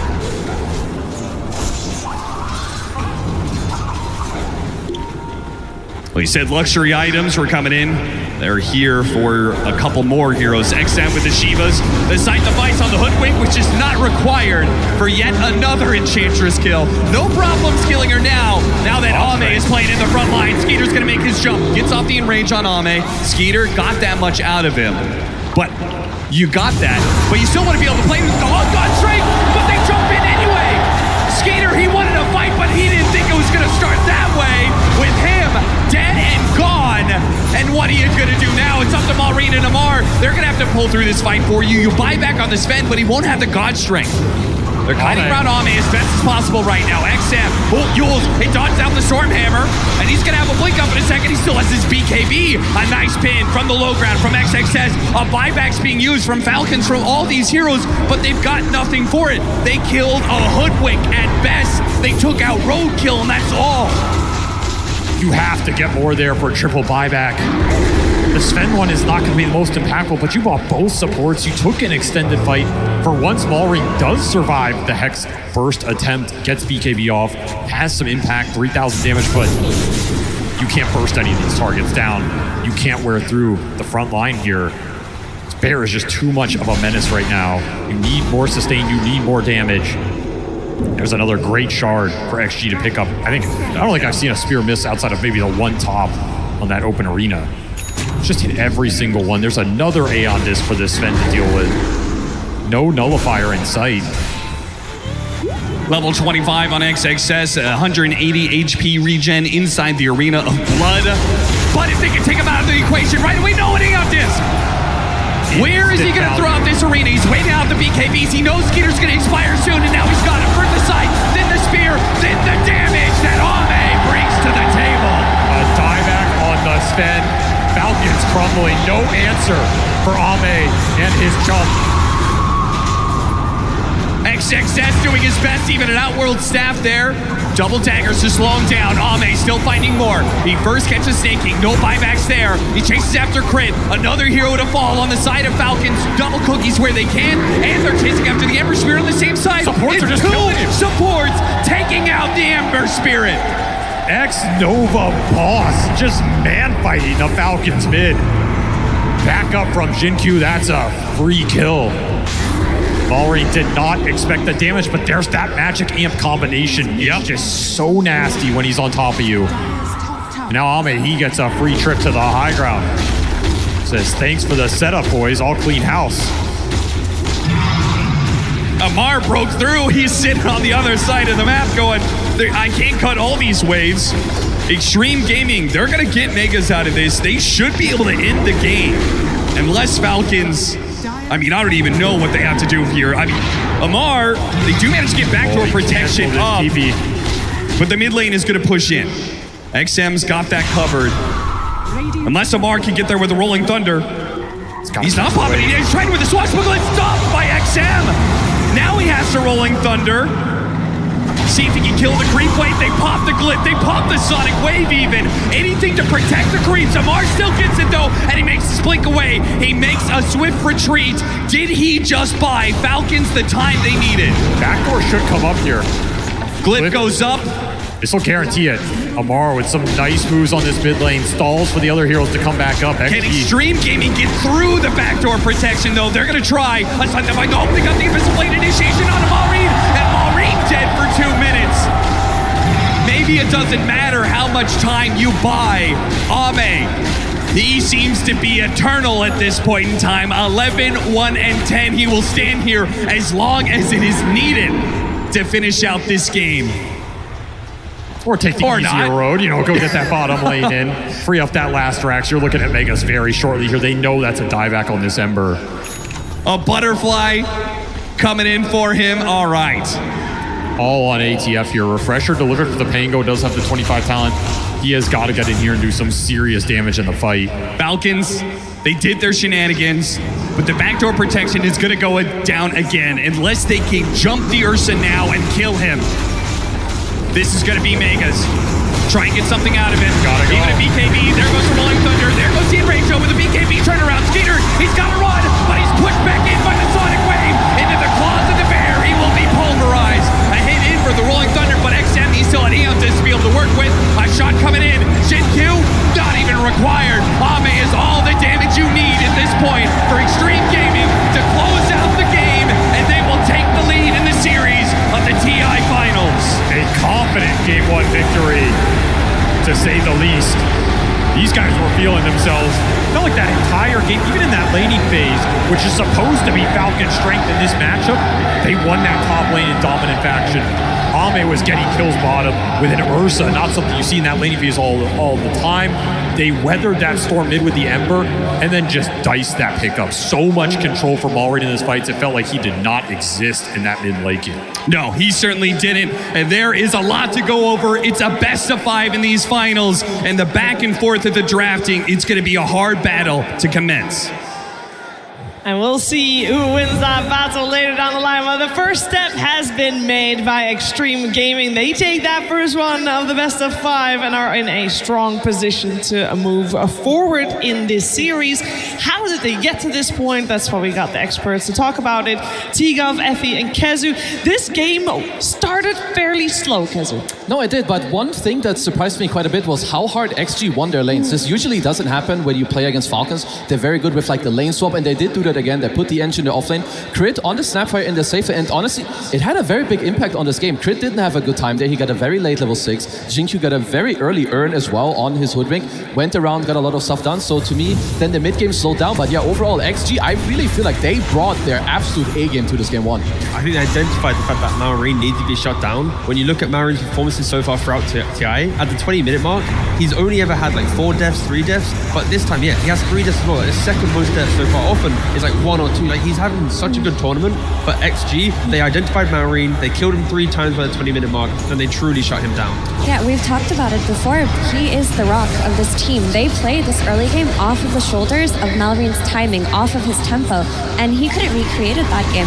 Xtreme Gaming came to win today. They played with such confidence in these lanes. Falcons are a team we're used to seeing win these side lanes, not blunder, not feed, ready for every power rune, ready for every wisdom rune rotation. Usually they're the team bringing 3 heroes to the Wisdom Shrines, but guess what? They gave up both Wisdom Shrines this game. Their Sapphire did not have level 6 for a very long time because of that, and they didn't have the damage that they usually need to get their first few pickoffs. There were also like so many clips that we can see here too. They're about so many small things. The way XG earlier like bursted Malrine, Atos, Hex, Stunlock, you go this, then you go on X and he disassembles his A on this, it proxy gets loaded by someone else. And then you have a Bushwhack to like save him onwards, and there's so many things. The Falcons too, like snaking countless times. He lives because he goes in front, he has the right itemization, he uses himself, he delays. But the longer the game goes, at least until Falcons have like 6 slot on Ember and Pango, this Ame Ursa, he just eats you alive. Especially later in the game when what they had to do on Falcons was to play the map, push these side lanes out. How do you do that when this Ursa has a Blink Abyssal Blade so early into the game? We'd see a hero show top, instantly get Abyssal. If you're an Ember, you have to Remnant out. If you're a Pango, you have to just roll away. There wasn't a means for you to control the map after that initial aggression from Xtreme Gaming. No, I feel like a lot of the theme of this grand finals would be who can XG just stabilize the early game to get themselves to this team fight excellence, right? Arme being 31-11, like the fight selection that he has is incredible. The execution of the spells from XSS, impeccable. X-Nova, the vision from his spirit and just opening up the fights. Like everything XG does is based on the mid-game timing. So I'm really looking for the future of this series. How can Falcons try and change up that pacing, not allow them to kind of cruise control to the point where they are happy to take any fight?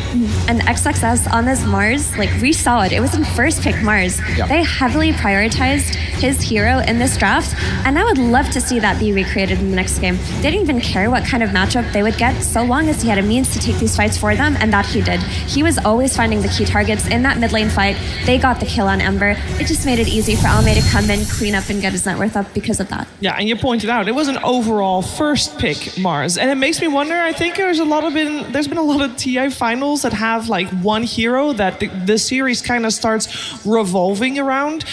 Could that be the Mars in this case, or will it just be banned from here on out? Because that is also an option. It could absolutely be Mars. I'm going to expect the same thing in game 2. It's going to be first picked or it's going to be banned. It's already been the hero of a lot of games, and it's going to continue, I think, to be that way. But I want to show a lot of things that also happened that allowed XG to like even get to this stage. They don't have the BKB yet on Ame. They need time. So they go ahead of him. They smoke ahead to make sure they are around the Roche pit and allow him to farm. But look at this top level D-warding from both teams here. You have X-Nova, they protect their triangle. Falcons are like, okay, the game is about Roche. They D-ward them again. Now, because this D-ward happened, Xtreme, they ping on the minimap, they're like, yo, they must have seen me place this ward, so I'm now gonna go D-ward your ward that is on the lane too. And these are the small things that actually, first of all, allow this game to delay. This is 26 minutes, Roshan hasn't died yet. 28 minutes, you have another Roche off, you have a 4th D-ward coming out from the teams against each other. And in the ultimate last clip, this is now 30-30, look at the minimap. Ame is now down bottom, so is Roshan. He's had enough. He uses the Fog of War to blink into the pit before Falcons are ready. And this is like 4 to 5 minutes of small macro gameplay that allowed them to take the very first ages of the game. And this is really what then started a bloodbath. Yeah, up until that point, it kind of felt like the game could have been going either team's way, but vision is incredibly important.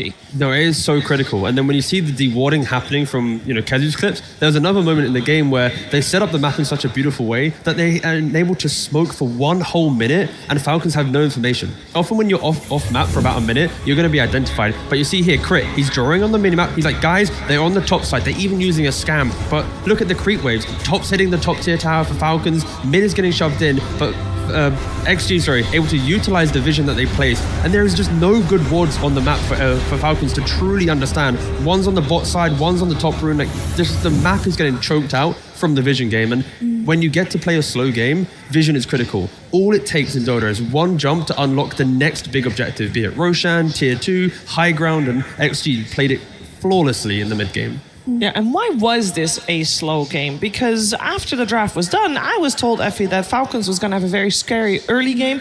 And in my head, scary kind of coincides with maybe being active and aggressive, but it didn't turn out that way at all. Well, they lost their lanes really hard. They were bleeding kills, like left and right. They couldn't really set up for power runes the way that they are. They couldn't get their wisdom shrines early on, and naturally they're just going to slow down because of that. They hit their tempo based off of how well they played their first 10 minutes, and XG had their number in this one. They were going to to play slow because they were just waiting for their Ursa's BKB timing. But after that, even though there weren't a lot of kills, they were playing quickly on the map on Xtreme Gaming. They were ready to just jump any target that showed on the side lanes. Yeah, the early game definitely did not have as much action as maybe we thought initially, but that's okay. And the action that was there was very mechanically skilled, isn't that right, Purge? That's right. Those early game fights after you lose your towers are so important because they beat back your opponent or stop them from taking more ground. So that's why this fight was so important at the 18-minute mark for Xtreme Gaming here. They've got Blink Dagger on the Mars. They're able to jump and spear back Mallory into the tower, and they throw all of their damage into him, basically, almost all of their ultimates. But killing him is important because he's the one that's going to be disabling, staying alive, and stopping their heroes from blinking around. So really good teamfight disruption from the Pangolier. And eventually, with this great hoof stomp that happened here, it basically said, oops, wrong tool. It sets up a very good stomp and very good arena, which looks like a great opportunity. But Skitter jumps in, and something I want you to look at is look at how much armor he's got here. He's got 8 - 8 right now. I'm going to do the zoom in one. But as soon as he gets close to the Elder Titan, X Nova, this armor number drops down to 0. And this is the exact moment that Ame jumps in with his Battle Fury.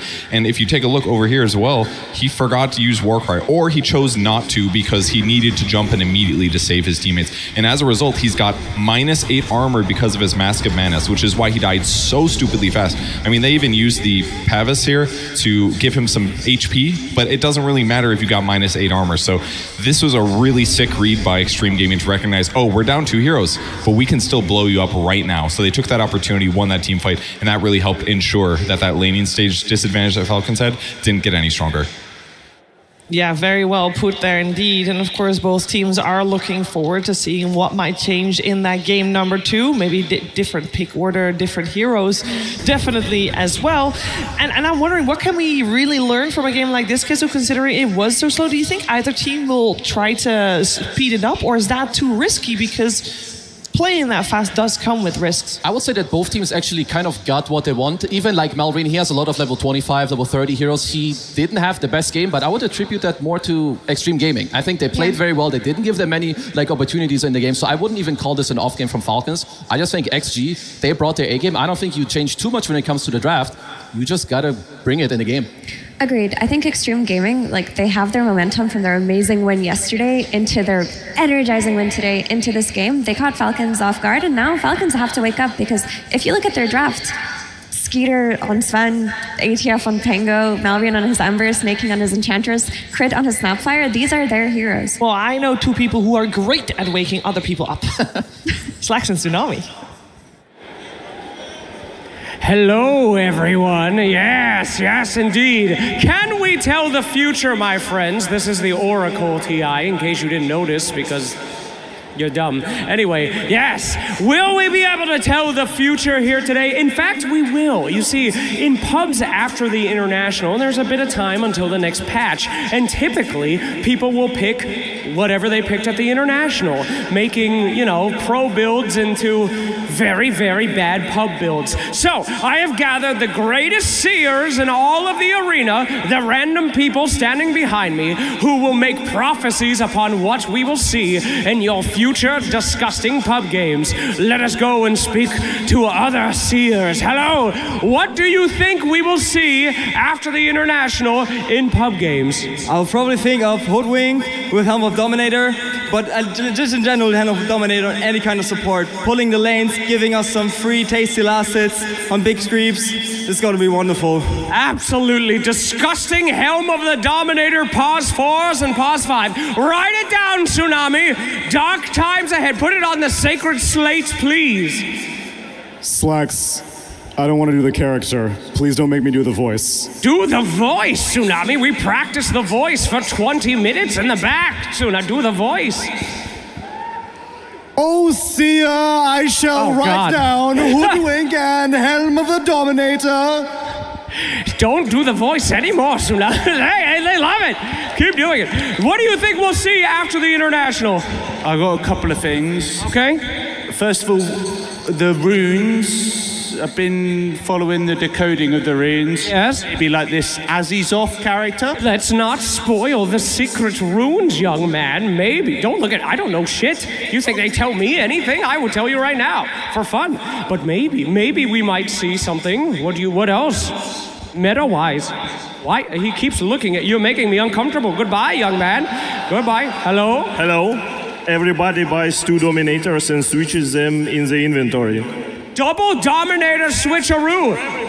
For everybody. Don't write that down. Oh, he's writing it down. Oh, no. Strange people staring. Yes, indeed. Helm of the Dominator backpack strat could happen. Anyone else have an idea? Hello, what will we see in the future of Dota? Yeah, I'm just scared to see the bristleback with Battle Fury in my pubs. Oh, no, gracious. Dark times ahead, bristleback with Battle Fury. Please ban the bristleback to save yourself. What do you think we'll see? One team will have full Helm of the Dominator, and the other team will have full Midases to counter it. Oh my goodness gracious. I don't think that worked. Whatever. My liege, I missed that one. Say it again, please. I'm good. No, that doesn't. It's all good. Hello. What do you think we'll see, my friend? The heroic Meepo carry. Oh. One person cheers, the one Meepo player in the crowd.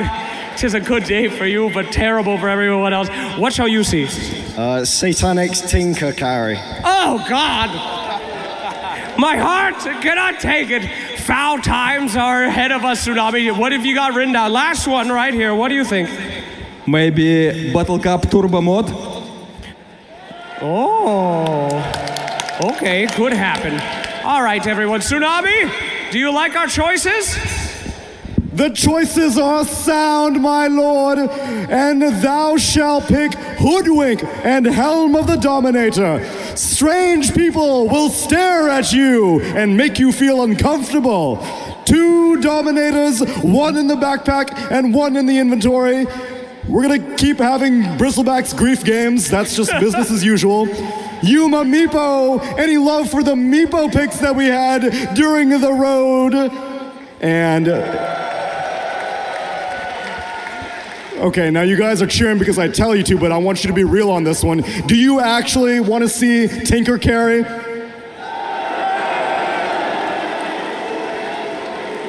May that be the loudest boo I've ever heard on stage while I'm there. Thank you so much, everyone. Well, have some dark days in your pub after the International, but many things might still happen in this grand finals. So keep your eyes open, my friends.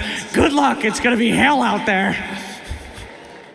Or happy times, because if all my enemies are doing that, I'm winning with normal things. That's how it goes, team. No, it doesn't. It's always on your team. Don't be so naive. And you queue for the game, you're happy after TI, and then you get every single idea in one single game. No. And then you still win. That's the beauty of Dota.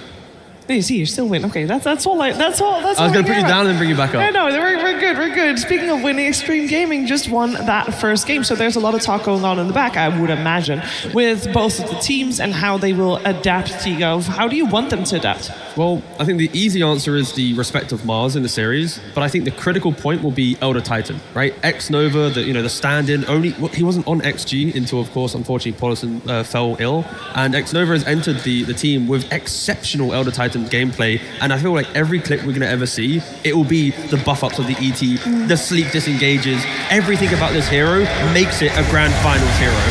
It is one of his best heroes, it's one of his most played heroes, and I think he used the shard like really well. Other ETs you just see, they stomp and they chill, but when he got the Ember, when he got Amar on the Pango, he went on top of them, he reduced all the armor, so Ame, he just claps you out of the game like immediately, and we must not forget, X-Nova just a few months ago had one of the darkest days ever with me in OG.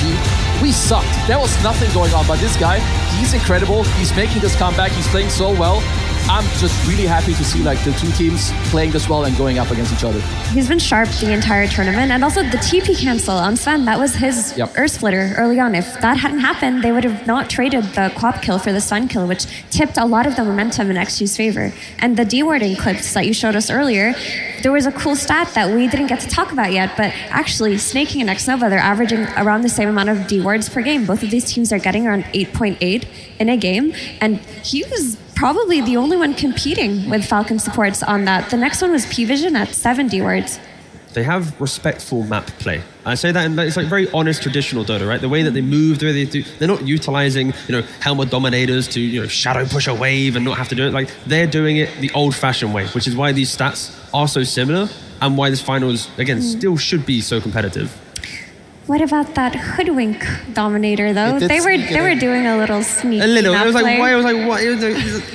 I'm referencing the fact that it's not 5 or 4 or 3 compared to other teams. Wink, Just wink, nudge, mere nudge. one. One's acceptable. 3, 4, 5. Come on. Also, if I'm not mistaken, I believe the last times that Ame played in the grand finals, he ended up losing game 1, and then they ended up winning 2 in a row, and then they ended up, losing the rest. This time, this could be the flip of the switch. You've got the script that's turned upside down. Cold. The other grand finals that Ame lost, he won the first 2 and then lost the second 2 as well. So he has both iterations already. I mean, at least for, the people that we all love Ame, and there is a reason he is called the uncrowned king. If you look at his top, placements, it's first at Riyadh, first WePlay, first at so many countless other lands and other majors, but look at his TIs. TI7, he gets 4th. TI8, he goes to the grand finals, gets 2nd, 5 games. TI9, 3rd place, barely misses out. TI10, he goes to the finals again, 5-game nail biter, loses towards the very end again. TI11, he gets 5th, 6th. So this could really be the one time where he can do it. He's up 1 game. They're looking so strong. I'm really looking for him to maybe do it this time. I will say it's so impressive to have played 6 internationals, and all 6 of them you finish top 6 with even like 2nd and 3rd being the most common one. That is incredible on its own, let alone being able to come so close to taking that Aegis time and time again. And this time Xtreme Gaming definitely on the right track to taking this grand finals, but I'm sure Falcons has also done some homework in the meantime.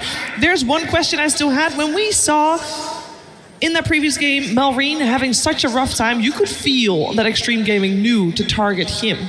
Are we going to see Falcons do something with that in the sense to make him be a little bit more safe, either with more rotations possible or maybe more a hero that he has a win condition on? They often do pick his hero quite early, right? With the Pangolin pick, that was probably going to be the case, but with that Queen of Pain, they had to find a new solution. And at that point, the bans, Monkey was banned, Earthshaker banned, Beastmaster banned, like they already had respected it. So yeah, you got to slot Malrine a little bit earlier in the draft, potentially. Well, let's see if they do that, as it is time to head into the second game. Team Falcons versus Xtreme Gaming Grand Finals.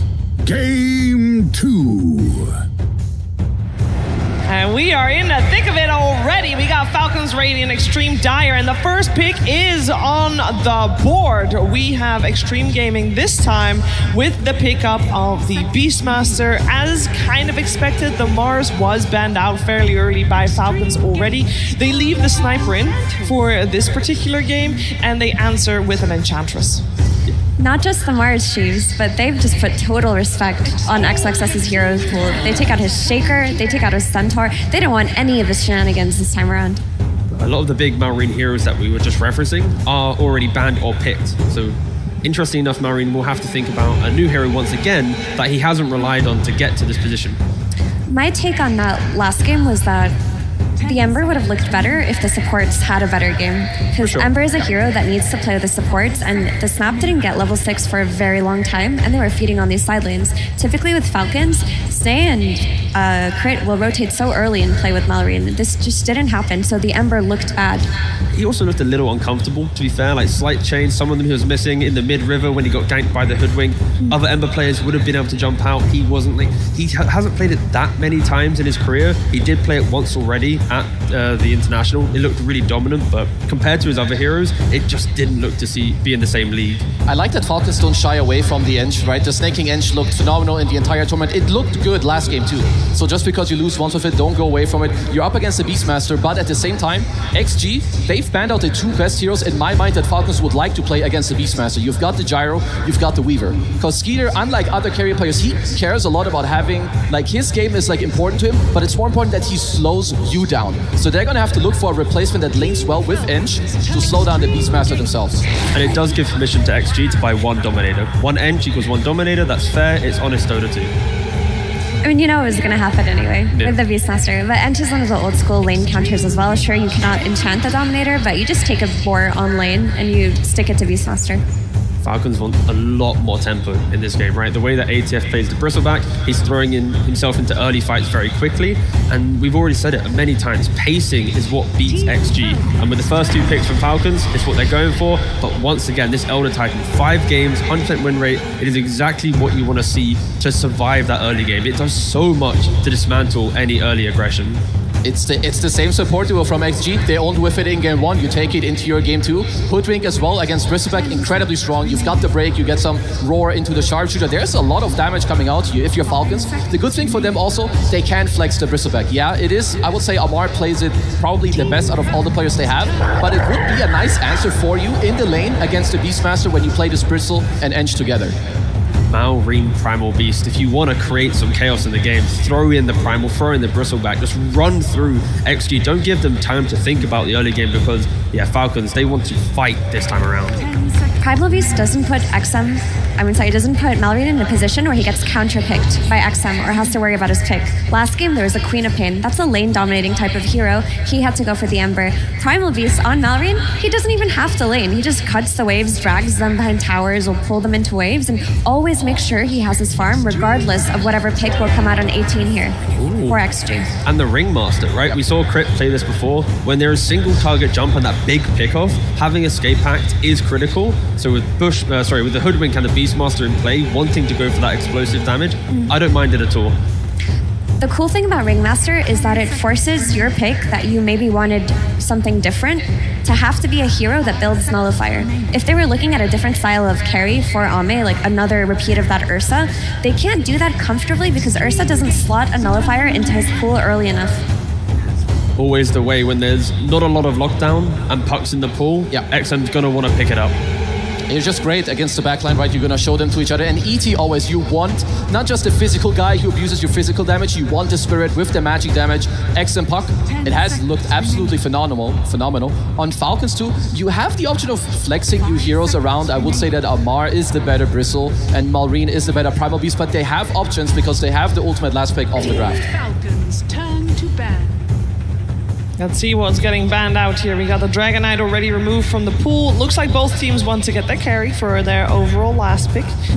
So we'll see what fits in there. And just for my own personal mental state, we have the Puck versus Primal. Regardless of how that goes, Malrine will always have a game, right? Because his Primal, the way he plays it, he doesn't have to be on the lane. He'll go anywhere else that he needs to. Primal is one of the best cores in the game that if you have a bad lane, your ability to skip waves, farm, and recover is there. Malrine has also utilized Primal in every game possible, good or bad, to have impact.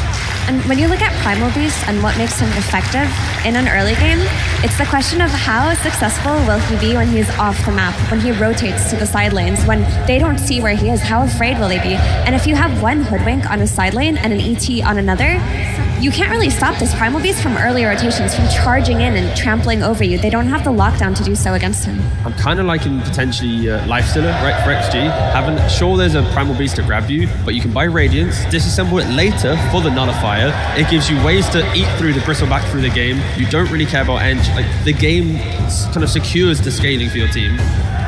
Yeah, I'm also kind of looking, like, is there something else you have to respect from Falcons? Like, if they do go for some, if they do want to flex the heroes around, is there something you have to really respect? Because Ame, he's also a very versatile player. He can play any type of carry. He has the ET5 in his own lane too to like kind of protect him and like also make it easy. I will say, this is, I think, a rare case of where we see a team in the overall or in the last pick phase with still 2 minutes left in their bonus time. That doesn't happen very often. And for me, that shouts confidence from Xtreme Gaming in this draft in particular. And they take out another stun here for Skidder. And they don't even need their bonus time. They only use 3 seconds of their bonus time the entire draft. That I don't think that has ever happened before. And they go for their Clinks. There is no doubt in their mind at all with their draft, and I respect that a lot. And we've seen Ame with the Clinks. It's a really annoying hero to play against. You're relatively tanky with your, of course, with your ultimate. It's just insanely strong. Burst damage, very, very strong. And He's the nullifier hero. Klinks will buy it so comfortably. It's so important to play against Ringmaster. It's not the easiest time here to find, in my opinion, the correct pick because you need some type of stun or lockdown. Sure, you have like Bristle and Primal, they are mobile, but Klinks, very elusive. Puck as well. You don't have the best grab. Like right now, you need to blink and grab him with a Primal Beast. You're gonna get instantly coiled, roared, bushwhacked, or ET stomped.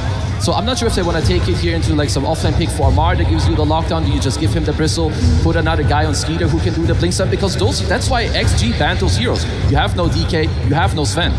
Another option is just a carry that builds the Orchid. Yeah. Those do happen as well. There's also Faceless Void.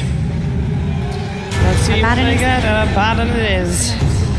For Falcons, though, they have to make sure that when they make a move, it's a move that is their own kind of identity. It cannot be fixing an XG problem where they're skipping away, playing behind you, because like Kez already mentioned, the elusiveness of Klinks, Puck, and Hoodwink will just pick apart any 5-man ball that wants to walk down a lane.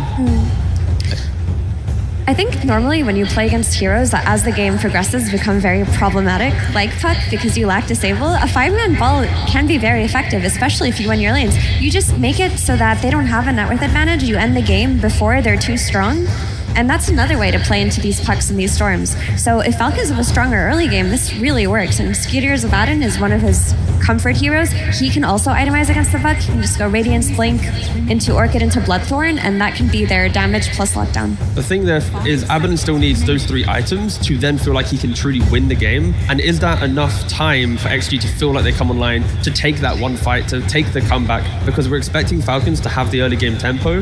It's how quickly can they do it? I mean, to me, it's why we're here in the grand finals. It's both teams, they have what they want. You have Falcons, they're gonna play together, they're gonna tower dive, they're gonna go on you, but XG too, I love this Klinks. It's like a very OG counter to the Ench as well. You're gonna go through the gate. Klinks is like very nice at protecting himself. You've got the ET as well. So XG, for them, it's about time. For Falcons, can they kind of, go one step further from last game? Their lanes were not that good, but if they can have good lanes and go into this mid and early game, I think they should absolutely have the lead here. Because they are all beefy heroes. Yes, here, like they're gonna go. If you're Bristle, what do you want? You want a Primal Beast charging, and you want an Abaddon that's helping you. You want a Ringmaster that's coming in with the Wheel of Wonder, saving you, putting you in the box. So for XG, it's about survival. Falcons, speed. All right, let's see survival versus speed on the main stage, and also on the main stage, it's Zhao 8 with Slacks. Absolutely, ladies and gentlemen, I am here with the director himself. Give Jack some noise! Come on! Game 2 coming your way, absolutely. All right, let's talk a little bit about stamina. Famously, coming in from the lower bracket into the uppers, that stamina starts to go down, teams start to get fatigued. I could make a wash your face joke here, but that would be immature, and I would not do that right now. Can you tell me, how are you keeping the energy up? How are you keeping these guys fighting? 在 TI 历史中，败者组打上来的队伍会打比较多场，他绝对没有想说洗把脸的这个梗，但是想问一下你，队伍是如何保持集中力还有体力的呢？那还是洗把脸吧。Let's just wash your face. Fantastic, thank you very much. All right, you picked that Klinks in less than 3 seconds. You have reserve time. You don't have to go that fast, but you guys were confident. Bam, locked it in. Why was that? Who was making that call to pick it so quickly? 你们选了克林克斯古弓，3秒就选了，犹豫都没有犹豫的，是谁的决定呢？其实很早的时候就觉得这把古弓特别好发挥，然后到最后一手大家都相信 M1。So very early on in the draft, we believed Klinks is really good, and we believe in Ame. Oh, who doesn't, right? Anybody else believe in Ame? All right. Last question for you here today. So you guys favor that Elder Titan. Only one other team did in this tournament. It was Paravision, so you've proven to be the superior Elder Titan team. Why does this hero work for you guys and nobody else? 我们看你们选了上古巨神大牛蛮多次的，然后本次比赛当中只有另外一支队伍 PV 选了大牛，你们已经证明自己是更好使用大牛的队伍，你觉得为什么你们的队伍会比较成功呢？使用这个英雄？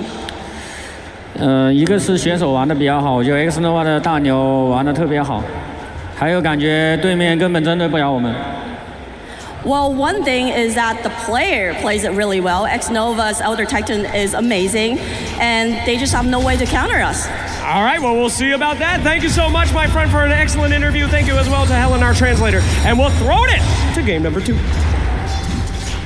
Welcome everybody to game number 2 between Xtreme Gaming and Falcons. We heard the words from the director himself talking about Xnova and that Elder Titan. Now you pointed to this hero. You said it was going to be one of the heroes of the tournament. As time goes on, people are going to remember that this hero is a beast in the late game. You agree with his assessment that Xnova's Elder Titan is just a tier above the rest? Oh, absolutely. He's one of the OG players on this hero. He has been playing it for years and years. He has a lot of experience on it. And you need that experience because this hero is all about hitting that stun or earth splitter at the exact right moment in the fight. If you mess it up, you're not contributing a whole lot.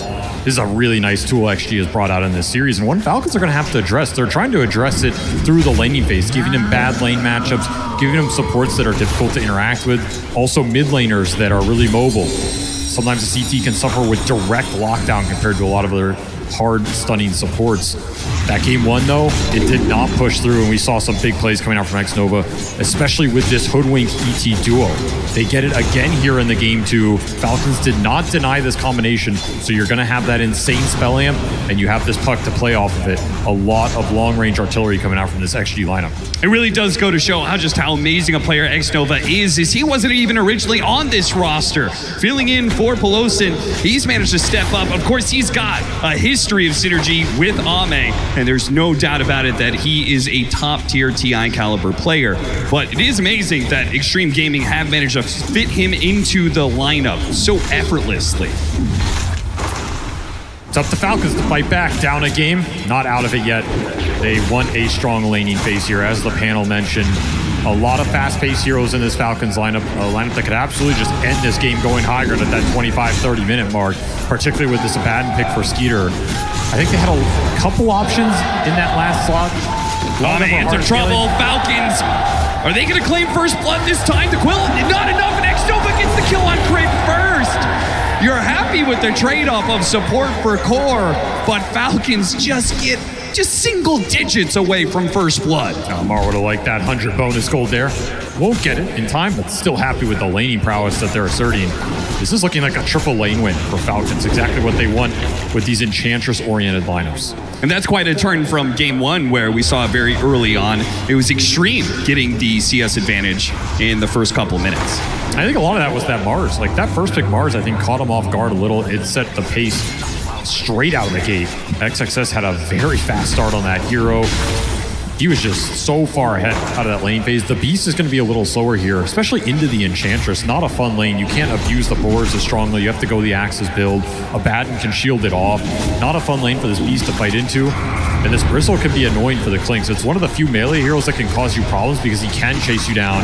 He can build the stacks up. And Clinks, his tankiness comes online later in the lane, not on those super early levels. Oh, that damage is building up. Xnova, he's just going to work right now. Crit gives him the tonic, but it's not enough. Amar still falls. They both get dangerously low. Ame ends up going down in the end. If his dagger lands, might go back in. And Xnova, he's now going to challenge him. Crit, he's got another dagger coming up, but he still has that whip. Xnova can challenge him, especially with the healing salve going. This is going to be a decent amount of miss CS. Xnova shows Crit on the chase. It's a big mana from XG on this lane. You go all in with that ET, you're committed. You got to get something out of that. That was very close with the Quill stacks building up. XG strike back. Put Ame back in a solid position. Finishes the full Falcon Blade. Malrine doing his usual Primal Beast shenanigans here. Yes, that is what you can expect from a Primal Beast pickup for Falcons. It almost doesn't matter what the matchup is, just because he can always cut the lanes.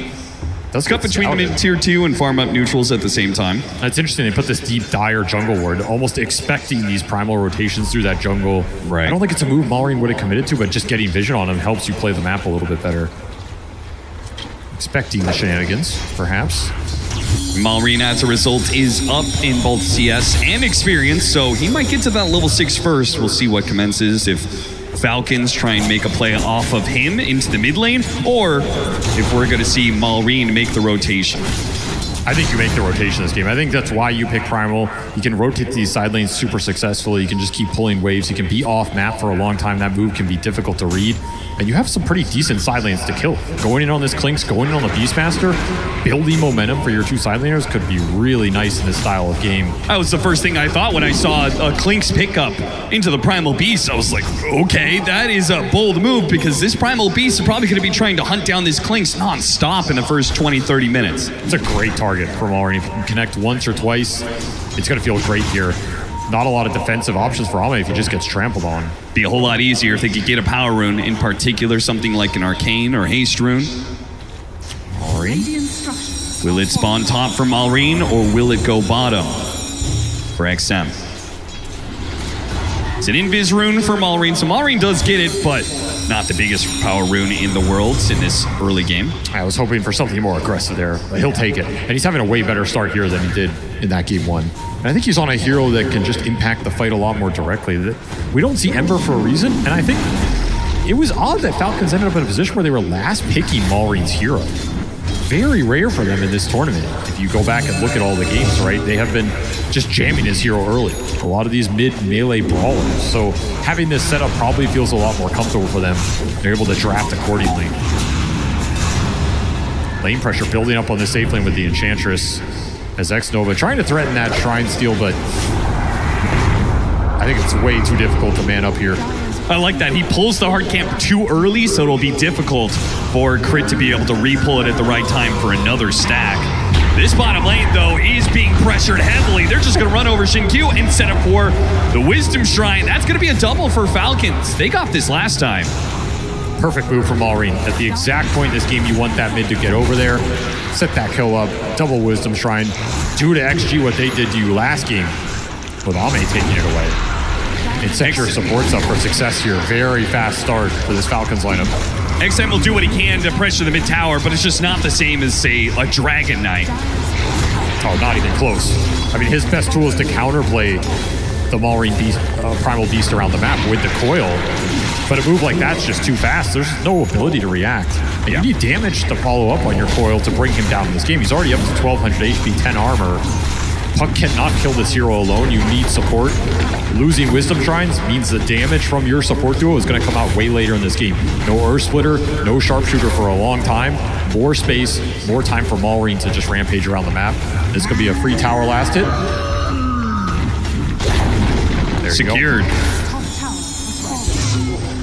Illusion rune for XM, so we're getting a lot of the lesser power runes out of here. Which means it's going to be a whole lot more important to get that 10 and 12 minute one for either side.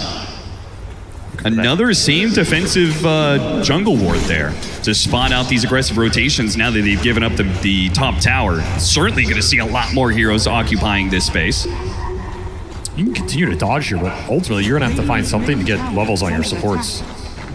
Just a little bit behind right now, and it's killing your offensive playmaking ability. There's just no threat on these heroes around the map. I mean, this Enchantress is already almost 6.5. Raindrop, full wand, Sister Shroud, untouchable, 2 points in the heal. He's already unkillable. We saw Stanking become a nuisance late game. He's kind of already there. No one's bringing him down. It's in theory going to be Ame again later on a hero that can bring the Enchantress down, similar to that Ursa, but that's a long ways away, so the King can play very aggressive in this early game. Stomp on Amar. The Puck is making his way over here. So if they can just hold him here long enough that the Puck arrives, and or he jumps in, hits the coil. Can they finish him off? XM going to be slowed down and feared by Crit. Good response from Falcons. Pushes XM away. The play just didn't really come together quite at the same time. The Puck just too far away to take advantage of the early bushwhack. That almost felt like the play call was, let's just kick this guy out. Yeah. We know we can't really kill him, but we'll get him low, we'll kick him out. It'll free up some space for the Klinks. These strength cores are going to be a nuisance to bring down this game. Back to Falcons MO, right? Spam the triple strength core, build the EHP up, get a pipe behind him, get some auras. It's going to be an insane amount of tank ability. Yeah, that's not happening either. And this is the aggressiveness that Snake can play with for the first 20 minutes here. He's totally invincible. Just run on XG side of the map, give vision, steal camps.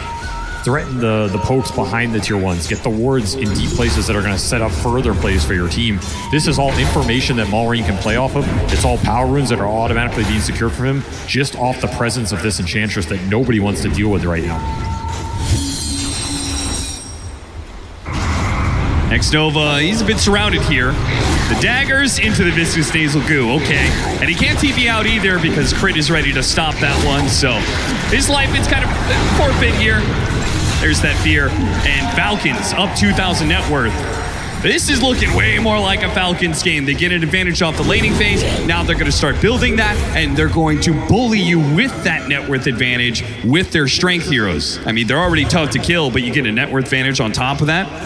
Overwhelming. This is what they wanted to happen in game 1. They're getting it in game 2, so now they get a chance to play their style of Dota against XG up 3K. Now, so much of that on this Bristleback.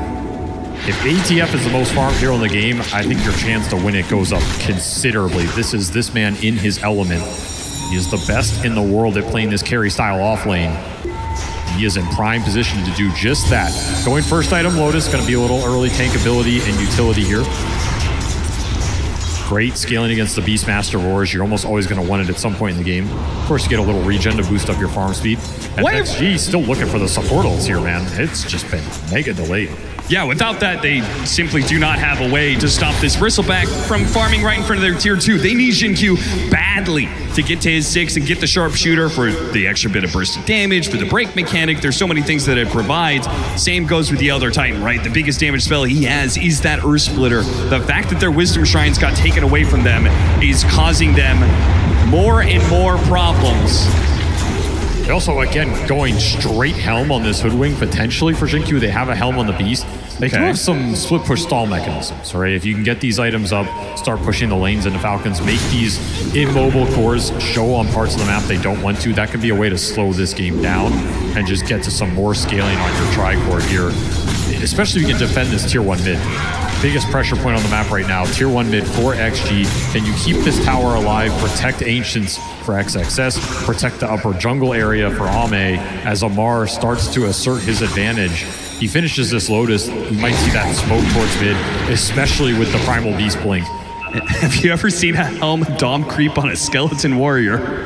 I don't think I have. It's not the Big strongest Brother point. Skeleton, man. It's going ham. Okay, never mind. Yeah, not the best play considering it does time out. XXS will need a few more seconds to grab another one, but fortunately because of his double Sage's Mass, he just doesn't seem to run out of mana, so he's just throwing wild axes around non-stop. So despite Falcons getting that early advantage, it does seem like Xtreme are prepared for this kind of grind. They're just playing very efficient jungle right now. But are you prepared for Arcane Rune Blink Primal Beast smoking at you on the map? I'm not sure if anybody is prepared for that much. I mean, this is where Malrine can break the game open. If he finds a couple big core kills, backs away, but they know where he's going. He's headed to farm some neutrals. Just outside. He just used an orb. Perfect timing. Get the grab on him. While the orb is done, chain up the disables, push him into the wheel. Nice connection, perfectly executed. That's an Arcane Rune, so all your cooldowns coming up again in 20 seconds here. We could see another fast play come out from Malrine on the map. I do think the funniest part about that is that play is disguised by the fact that the Enchantress is hitting your mid-tier 2, or tier 1. So they're not sure if there's a smoke play behind the Enchantress where if somebody shows they're going to get jumped, or if they're actually smoking around the map variously. I mean, look at Sankey. He's once again just posting up solo in this triangle, daring XG to come kill him. Knows there is no response. And apparently Skeeter's going to do the exact same thing. A Bushwhack's been a Hurricane to push him back into the shrine. Crazy little micro plays going on. Snaking slowed down by XM, but it doesn't matter. They simply just do not have the damage anywhere on Xtreme. They have to land a stomp and then follow through with all the setup that they've got. There's the Bristle rotation to mid ATF. He gets it for free here. All the attention drawn to another lost Wisdom Shrine. The XP difference in this game is insane. We are already up to 7 levels, 27% at 14 minutes. What is that? This is disgusting. This is turning into a very one-sided affair. But you're about to have both these Radiant supports the same level as your hard carry on the side of XG. That is not good news for the team fight. XG. It's almost getting to the point where you are desperate for any sort of kill just to gain some momentum in this game. trying to find it with XM on mid, but this is not the man. Not even close. Not even close. This is the last person on this map you should be going into right now. He is the hardest to kill for the gain you're getting, which is extremely minimal. Snaking, just controlling so much of this mid area. XG getting frustrated with it. Just gotta play for your Beastmaster Ags, Deso on Ame, and try and go with that damage. Yeah, maybe a little bit later on, Ame, he'll be able to take the Enchantress off the table at the start of these fights, whether it's, you know, through the break into actually attacking the Enchantress or through the shard later on where you could bypass that untouchable. But for now, it's simply not a solution. And as a result, Falcons, they've got full control of this game. They're just running around, picking off heroes. Xtreme are fighting for scraps. The little guerrilla warfare. They're hitting these camps variously and hitting the mid lane and just running away as soon as they can. They have heroes that can solo show on waves, and there's not much you can do about it. The Enchantress is one, but also this Skeeter Abaddon, he has just been chilling out here the whole time. Nobody can force him off this wave. Absolute free farm. The Radiance is done. He's going into the Manta. He will give you the lane shove because of how aggressively he can show. XG need to assert some sort of threat on the map right now to regain control. It probably starts with the puck into the support ultimates. Looking down bottom, but again, this is another tough target to go into with this Abaddon. You cannot prevent the ult going off here. And that buys a lot of time for Falcons to support him off of the tier 1 that is still standing. All 3 towers available. In fact, this tower is basically 100% HP down here. When you make this sort of play, the slower it is, the worse it gets. Mid tier 2 is being pushed. Top tier 2 is being pushed. Nobody on Xtreme is showing except for Ame. And I think Skeeter and Maureen, they've made a read of this. They know they're going to go for Skeeter. And this is going to go real bad, potentially. They get the grab, and already the squirrel is gone. And the Abaddon is back up to full HP. Xtreme Gaming make their first big move of the game, and they're going to lose 3 heroes and get absolutely nothing in return. And a double kill for Maureen, 5-0. This is basically going to finish up that BKB. This has been clinical control of the map from Falcons. This is what they're known for. This is their style of Dota. They just give you nothing. They present an unkillable sight across the map. You want to go on this Bristle? Be my guest. You want to go on Enchantress? Good luck. Go on the Abaddon? The play's too easy to read. Why is this game 2 so much different than game 1? Because last time, Ame was just able to play his own game and has nothing really to do with the carries, right? Xtreme were able to run around as 4 and do a lot. I think it's the Wisdom Shrine difference, right? Yeah. Supports for Xtreme got their ults faster, were able to make more plays off it. They had a faster hero in the offlane to enable it in the Mars versus the Beast. That just sets everything up way better. The laning phase went better for them. Here, Falcons, they got the better of the laning phase. They got all the shrines. Their supports were able to assert dominance around the map a little quicker. And all these small things add up immensely in the highest pressure situation. The map can close real fast on you. It feels kind of weird because we have seen this trend where these games are going so late. Teams are adjusting and trying to make sure that they have scale in their squad. But it seems like this matchup, it's going to be both about scale and laning phase. You can't ignore it. And it's a trap. Like, you want to play for the scale because that's what's going to make you feel comfortable, especially in a grand final. But you risk getting run over. You are going to sacrifice some of your laning. You're going to sacrifice some of your ability to fight back around these tier 1s. And Falcons are not a team that's afraid of taking advantage of that. Oh yeah, they're just gonna do Roshan right in front of your face. And Xtreme, no response. I don't think there is, yeah. I think that the most you have is his Spirit going in, slowing him down every once in a while, and every single time he does, it comes at a risk. He might get found by Maureen at some point. Items are just way too fast here. I mean, BKB done on Primal Crimson for ATF on this Bristle. That is a debilitating item for Ame this early in the game. Yeah, you have the Deso to kind of punch through with some minus armor, but this Clinks is not dealing big DPS like an Ursa or a Sven. He needs more right clicks to get the job done, and this Crimson is just going to completely take you out of the fight. Yeah.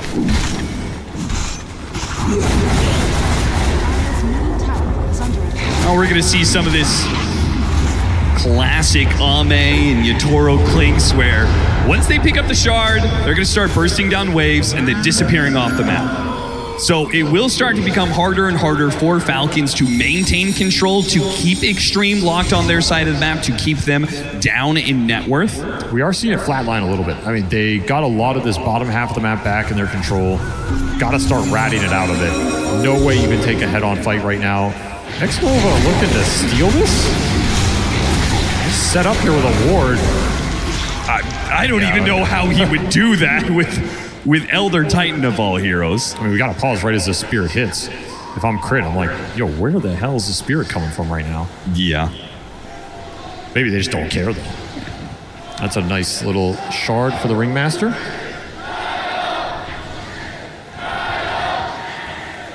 Do you think they buy an early gem? You just start looking around. I mean, anything to take wards off and find the clinks as Ame's moving around. I feel like that's the only thing that really can stall out the game for Falcons and stall out their progression. I could see early gem in this game, particularly because you have cores you can give it to that are invincible. Yeah. I mean, the Enchantress can always hold it, but if you want to put it on the front line with the Bristol or the Evadin, maybe even the Primal, they're such an indomitable threat right now. There's no risk of losing this gem in your mind. I would love an early gem here. Take the vision control like we saw XG do in game 1. Choke them out on the map, threaten the Clinks even more in the team fights. You just aren't going to be able to get those good angles. And what's the timing here for Xtreme to actually, take a team fight? It's that 10 minutes, 20 minutes, 30 minutes from now? How long do they have to stall this game before they can finally fight? I mean, honestly, at this point, if you're not losing a net worth advantage, in other words, if you are trading farm evenly on the map, you do that for as long as possible. Okay. Like, I don't think there is a clear point. It's just we need to stall this game, use the DOMs, get to a point where we can start to threaten cores in this game, because that's your biggest problem. And that's going to require a lot of damage. We didn't do much to interrupt the Tormentor, but he did leave Falcons on a little merry chase. And then after that, his ward spotted out this smoke. So they go through the gate, they try and chase after these heroes, but Xtreme are all vacating the area. They're not going to be caught in this. Well, maybe their Helmet Dom creep will. But even Jin-Q, breaking more smokes, playing underneath the Watcher. Very smart. You cannot lose Double Shrine again in this game. Ame needs to get this one. Okay, maybe that was sticking around for too long there. He already broke the smoke, but Jin-Q, cheeky as always, was trying to play inside the trees. Does get found. That is the advantage of the Primal Beast. He can cut through these trees anytime he wants to. Very nice hero to find these rats around the map. Even scaring XM off this mid. Just so hard to get the lane control. This will pick up though. I mean, you have an incredible lineup to split the lanes up, right? Between the Puck and the Clinks, very elusive, very hard to catch here. Even Hoodwink can contribute a little bit, especially if he goes the Helmet Dom build. There's some decent hope if you're XG to just stall this game out and not let that lead build.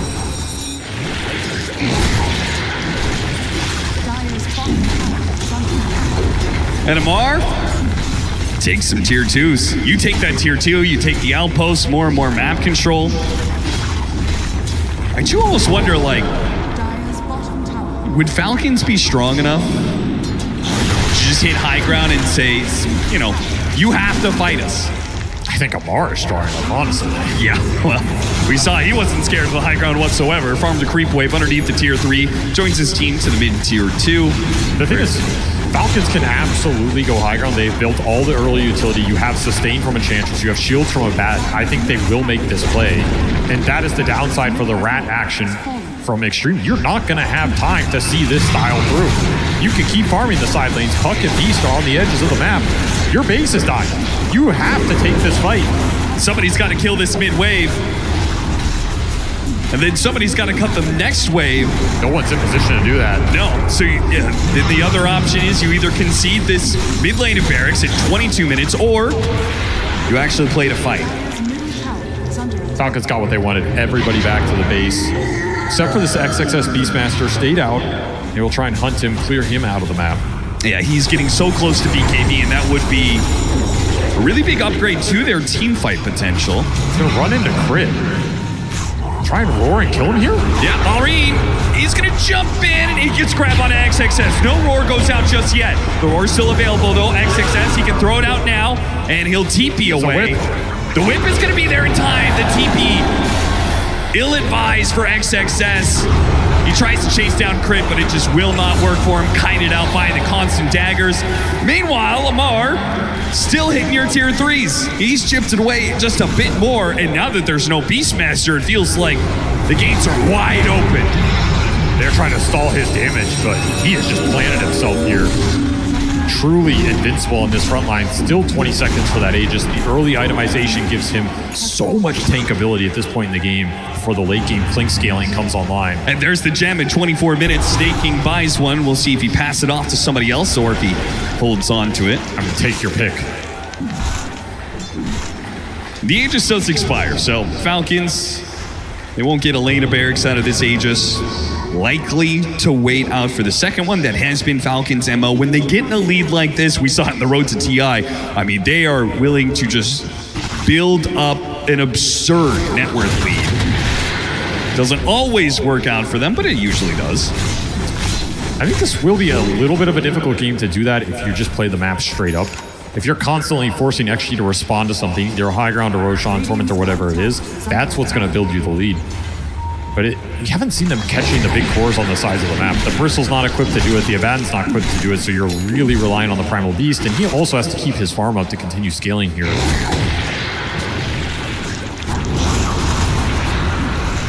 It's just very difficult to catch the puck and the Clinks out on the sides. We get to BKB on the Beastmaster. We get to Nullifier. That's going to be the item choice for Ame. The panel brought this item up as a crucial item in a matchup against some of these Falcons heroes. Does that change the narrative a little bit? You remove the Escape Act presence. You remove a lot of the buffs that are going out on these heroes. It does let you more confidently single target focus a hero down with Nullifier plus Primal Roar connecting on somebody.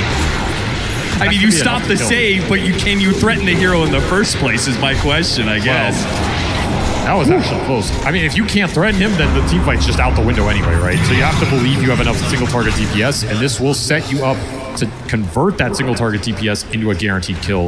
I think it is the correct idea here. There's always going back to X over here on the ET as well, right? Like, if you need damage, this is the hero that can give it to you. Yes. Now, BKBs can be annoying. It's blocking out a lot of your aura. You know, you're going to have to get through the Abaddon life. You're not probably going on the Enchantress, but some of these other heroes, you throw that Earth Splitter and you amp them up. You get on top of them with everybody. Sharpshooter through, break the Bristle. Interactions like this, you can bring a target down in this game and open up that fight. Refresher already done on Mulry. He loves this Rush Refresher build. Yeah. A bit tight on the mana, but if you're getting every power rune, you got a couple Arcane Boots behind you, it absolutely can work in the fight. And Xtreme Gaming, they bought their own gem, and we're thinking about their own push outside of the base. Maybe to catch Falcons unawares, but Falcons, they're already kind of grouped up. They're playing off the smoke of their own and clearing through vision and getting some very good high ground vision themselves. Running into the Beastmaster. You see him at a distance. XXS making a break for the base. His Hawk will take the dagger, but his body will get grabbed. Maureen starts things off, forcing XXS to use the BKB. There goes the tree cut. That's going to be a constant annoyance. Not only is the Hoodwink going to be hunted down inside of the trees, but this trample cuts trees down, so we can't really rely on the acorn shot to plant a tree and play off of that bushwhack. Very few reliable stunts to play with this game outside of that roar. And of course, there's Skeeter on a bat. You just run in, shield whoever you go on. Have a good day. Now I'm hitting your base. All the ults were used. What do you have left in the tank? No Nullifier yet for Ame. No BKB for XXS. He was your strongest team fighter. And a lot of his net worth got taken off that little gank up top. So this is just a free lane for Falcons. Yeah, this is looking like a real sad way to lose one of your games in this TI Grand Final. Or a very comfortable way to win it. That is also true. Falcons, everything is going to be undone if they can close out this game from that game one's mistakes. You're sort of going to feel like you have a potent draft advantage from this sort of situation if Xtreme haven't managed to answer it here. Oh, good initiation from Maureen. Almost caught XM. They could have chained that with Crit and the whip. Would have been beautiful, but hey, there's going to be plenty more opportunities like that. You do not have to rush things too much here. XM did get to Lincoln's. It is worth pointing out here in case you commit some big spell on him. Just sure. a little defensive capability.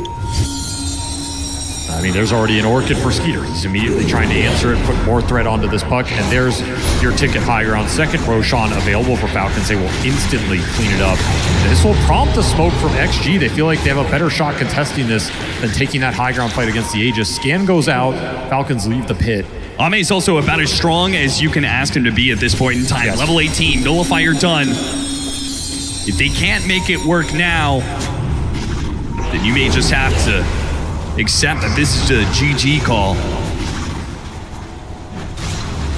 Both teams aware of the positioning. That's not the guy you want. They try and go for the nullifier, but the grab, no, the roar. It's going to stop him. Ame gets a bit of distance, and the Earth Splitter does good damage. Malrine kind of has to retreat here. As tanky as he is, he backs away.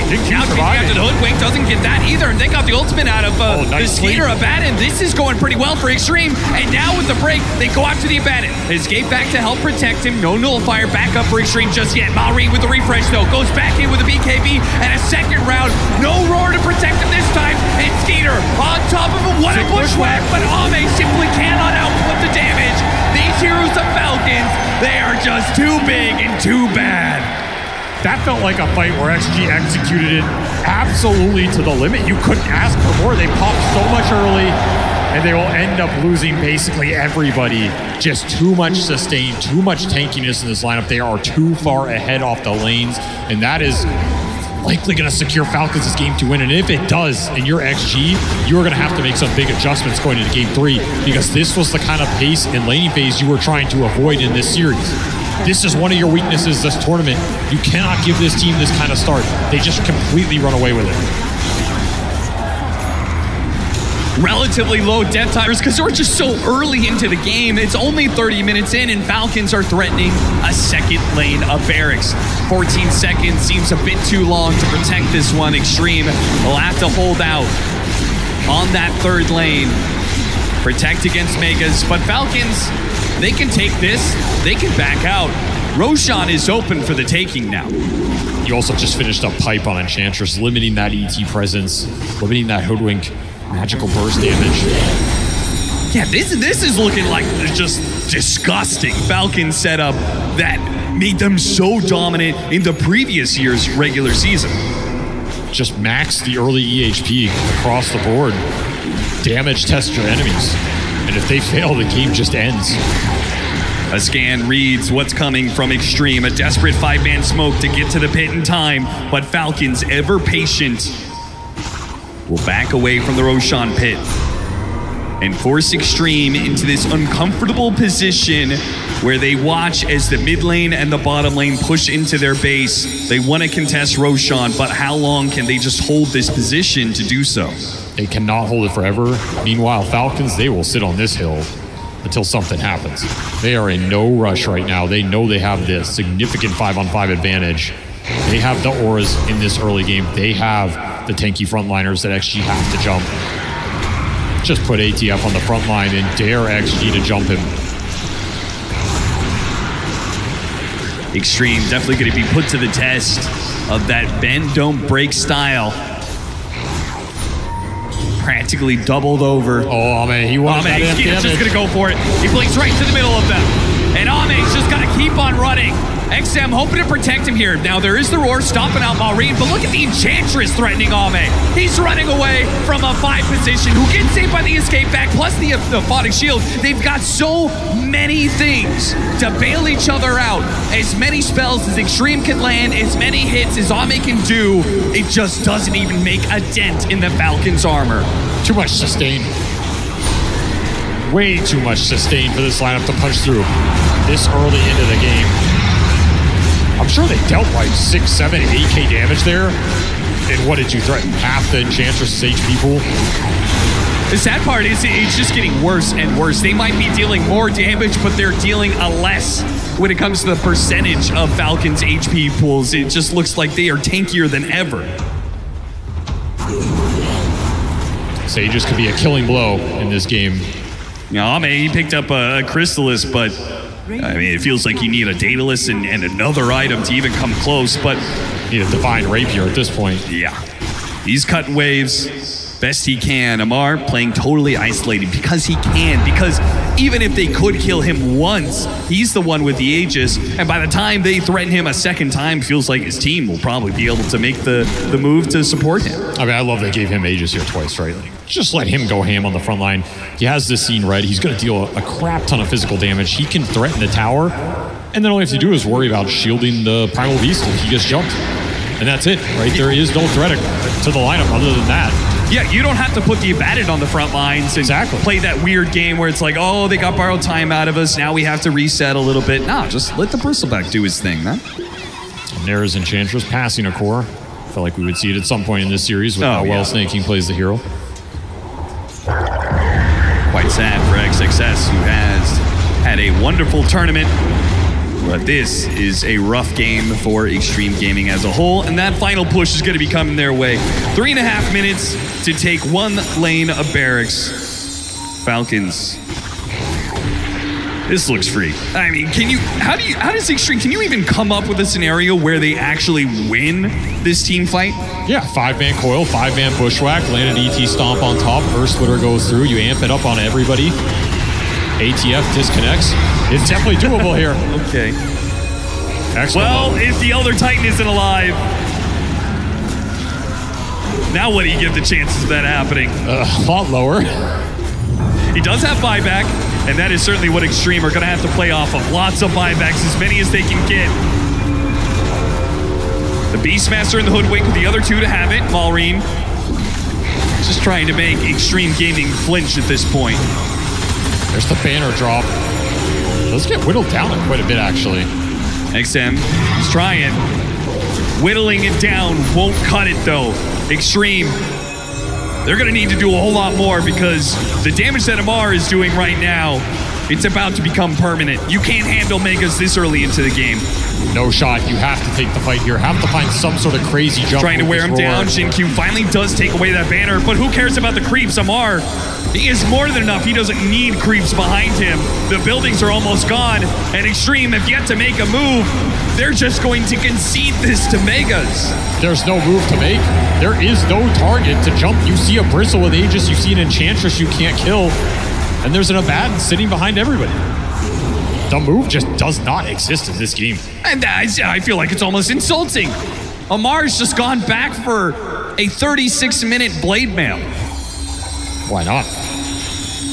That's it. I mean, is there even any damage going into him to reflect at this point? I guess he's saying at some point in time, this Ame Clinks will have to try and all in him. And if he does, he'll have the blade mail to respond. I think you just get the Shivas up on Maureen here and you go for that game-ending push. You're not going to need anything past that.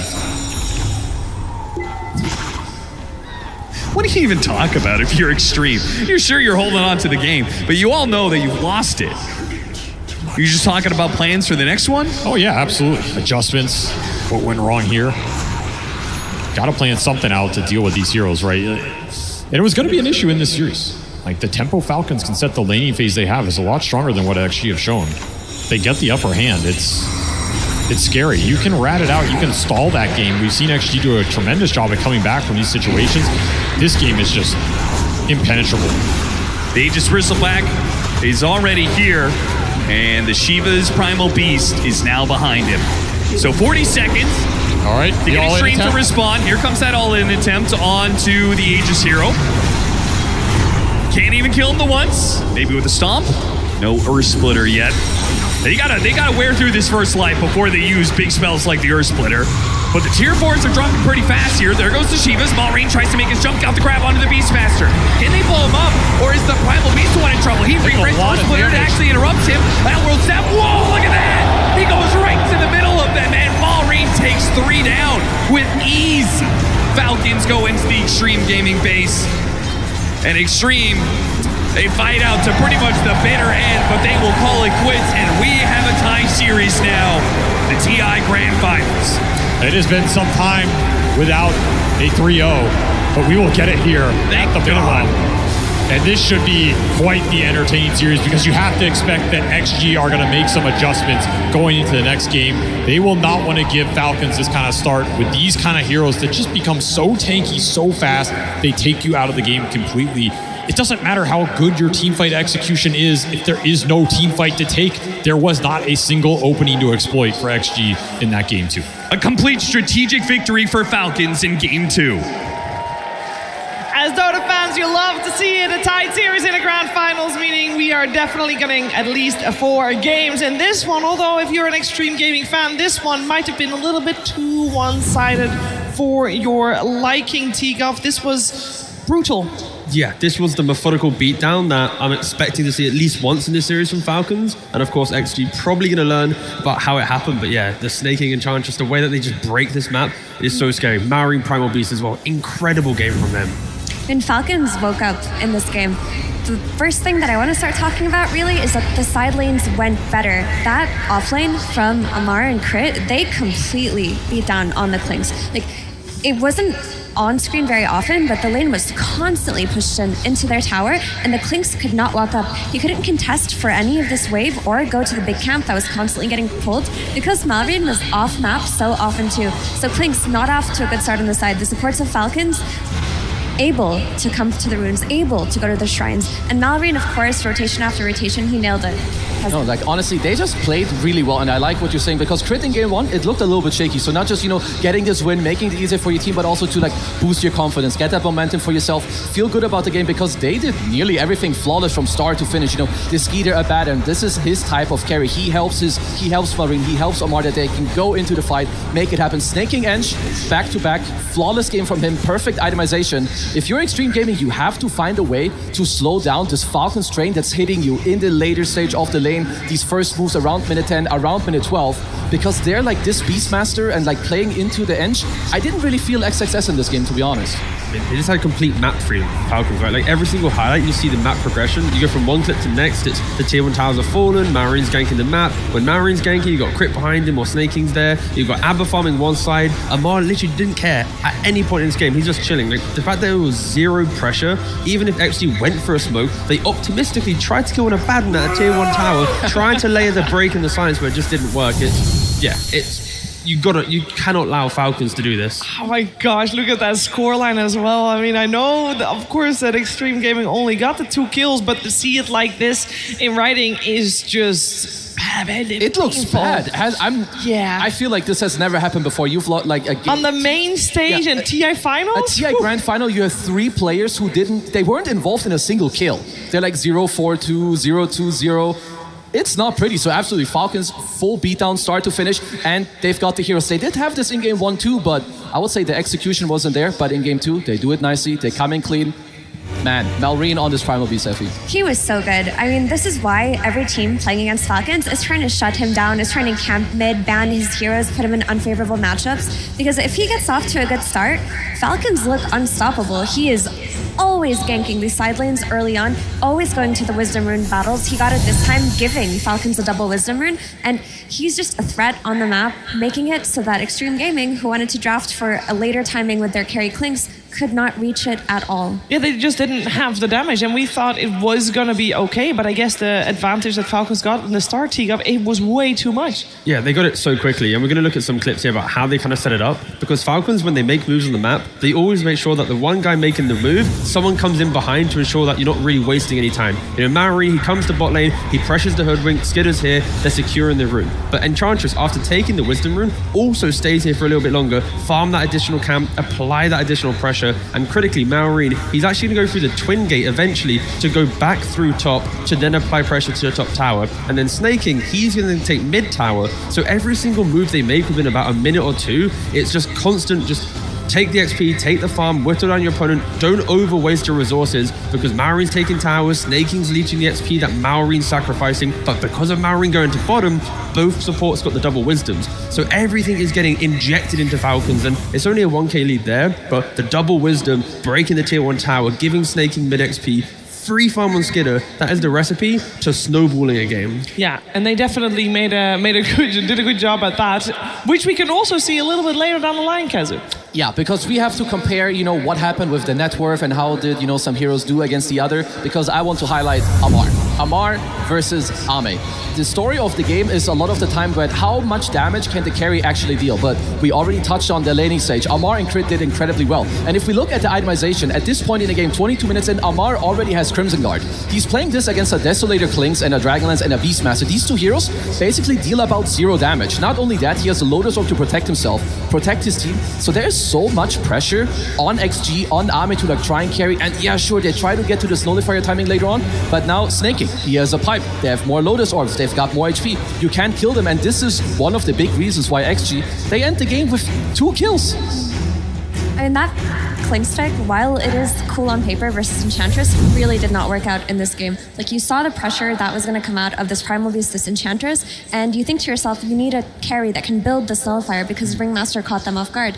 There weren't many left in the pool. Sure, he could have picked a more lane-dominating hero like the Ursa, but then they would have suffered versus the Ringmaster. So XG chalked this one up to a bad draft. Go next, but don't reconsider the Clinks unless it looks like a perfect Clinks game. Now, we have already touched upon the Enchantress a couple times from snaking, but it's time to do a deep dive on Enchantress with Purge.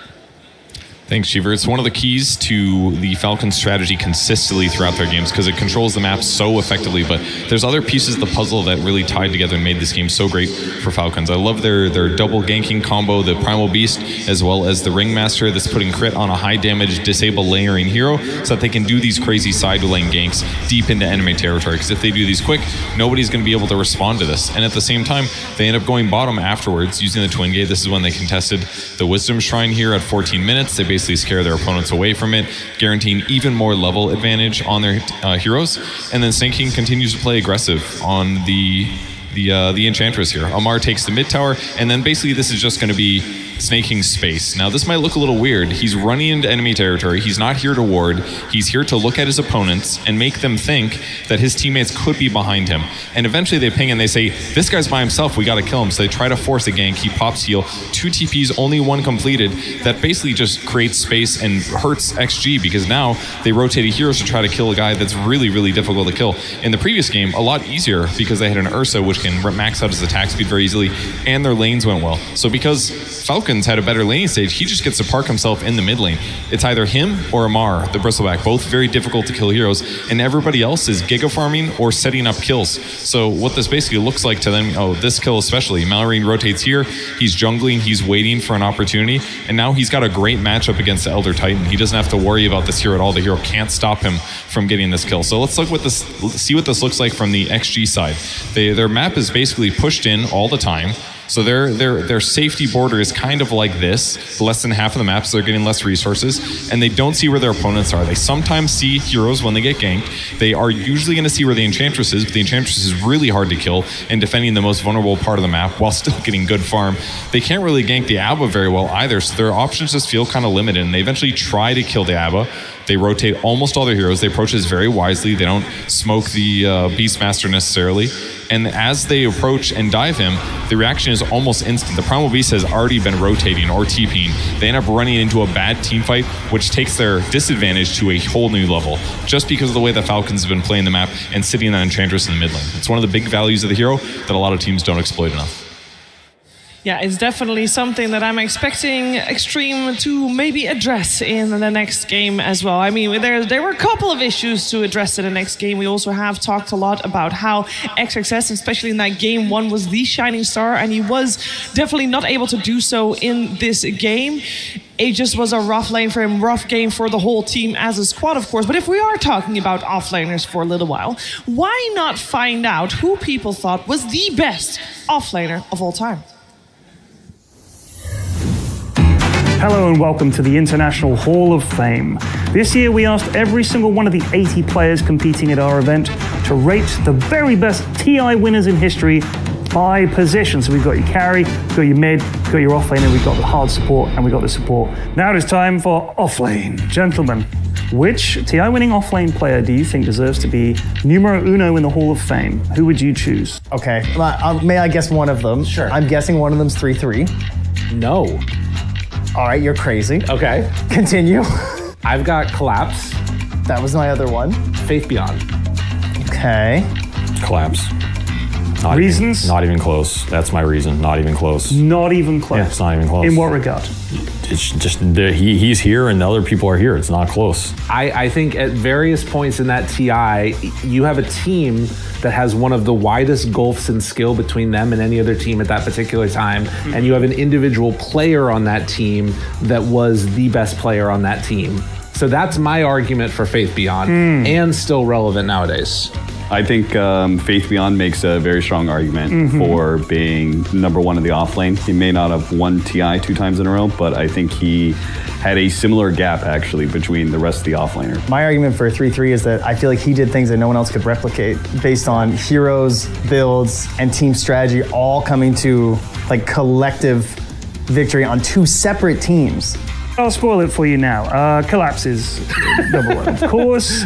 Why Collapse? What do you see him do that makes him not even close? I feel like I've already explained. No, you just said not even close. I'm going to press you for an answer. Give me an example of something he did that makes him not even close. You can't just say not even close. Have you seen his Magnus? Yes, of course I have. So you understand that no other player is performing on Magnus close to his performances on Magnus. I agree. I'm with you. I just want you to give me an example. He can skewer somebody. Okay. They're not even close to their team. You understand? Yeah. The man plays Mars. He goes and he spears somebody. They are not even close to their team anymore. You understand what's happening? Wait, Portos again! They got Sumail. They don't have Chrono afterwards, but they might not need it. Mira continuing to control, looking for another round of this. RP gonna get off the mark. It's the last pulls him back in. What in the hell? Sumail has a Ghost Scepter now inside the fountain. I don't know if he fought that or not, but Finger of Death out. Usually when OG is in the fountain, it's good. Not this time, as they pull him back down again. No Tail dies. Probably Collapse standout player for me at TI10, and then Yatoro for TI12. Right. So they've sort of juggled that back and forth between them, but I don't think you can hate anybody saying Collapse is their number one. No, I agree. I mean, Collapse is incredible. Yeah, completely fair enough, deserved. He simply outplayed his opponents. Yeah, agreed. I mean, especially I think anytime a player is able to make a particular hero their signature hero and win TI with it, you sort of think, that's got to be solidified. You know what I mean? Like, all right, like Collapse Magnus is just too good. So we're happy with Collapse. Yeah. Yes. And then, who do you think was second and third? I mean, it should. I know who was second. Faith Beyond is not in the top. He's not even top 3. He's not even top 3. I already knew that. You know who was number 2? I'll tell you. I'll tell you 2 and 3. I'm not sure about the order. Okay, give me 2 and 3. Seb. Yes, he's in there. And Mind Control. No. Wait, well, let's clap that. I think number 3 is Seb. Yes. And I'll tell you who number 2 is. Go on. It's Universe. It is not Universe. No. Number 2. 33? Yes. 33. Yes. 33. It's 33. Well done. You can cut that together and Avery will look like a genius. I'd like it if it jumped around all over the place. Yes, thank you. Well. So that was Offlane. Well done, pros.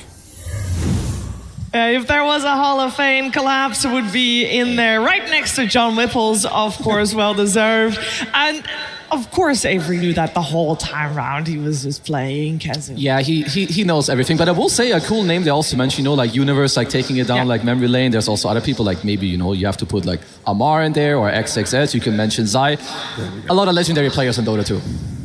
Yeah, a lot of legendary players. We got 10 of them on stage right now. And one team on the side of Falcons, we are going to get a little listen in from them during one of the fights in the previous game. Look cliff, by the way. Oh, this is so good. ET cliff. Look, I wanna go, guys. Oh, I cancel. I'm fine. I'm fine, guys. I can do you Crimson. I'll merge you after all. You're like a Lotus. He wrote himself.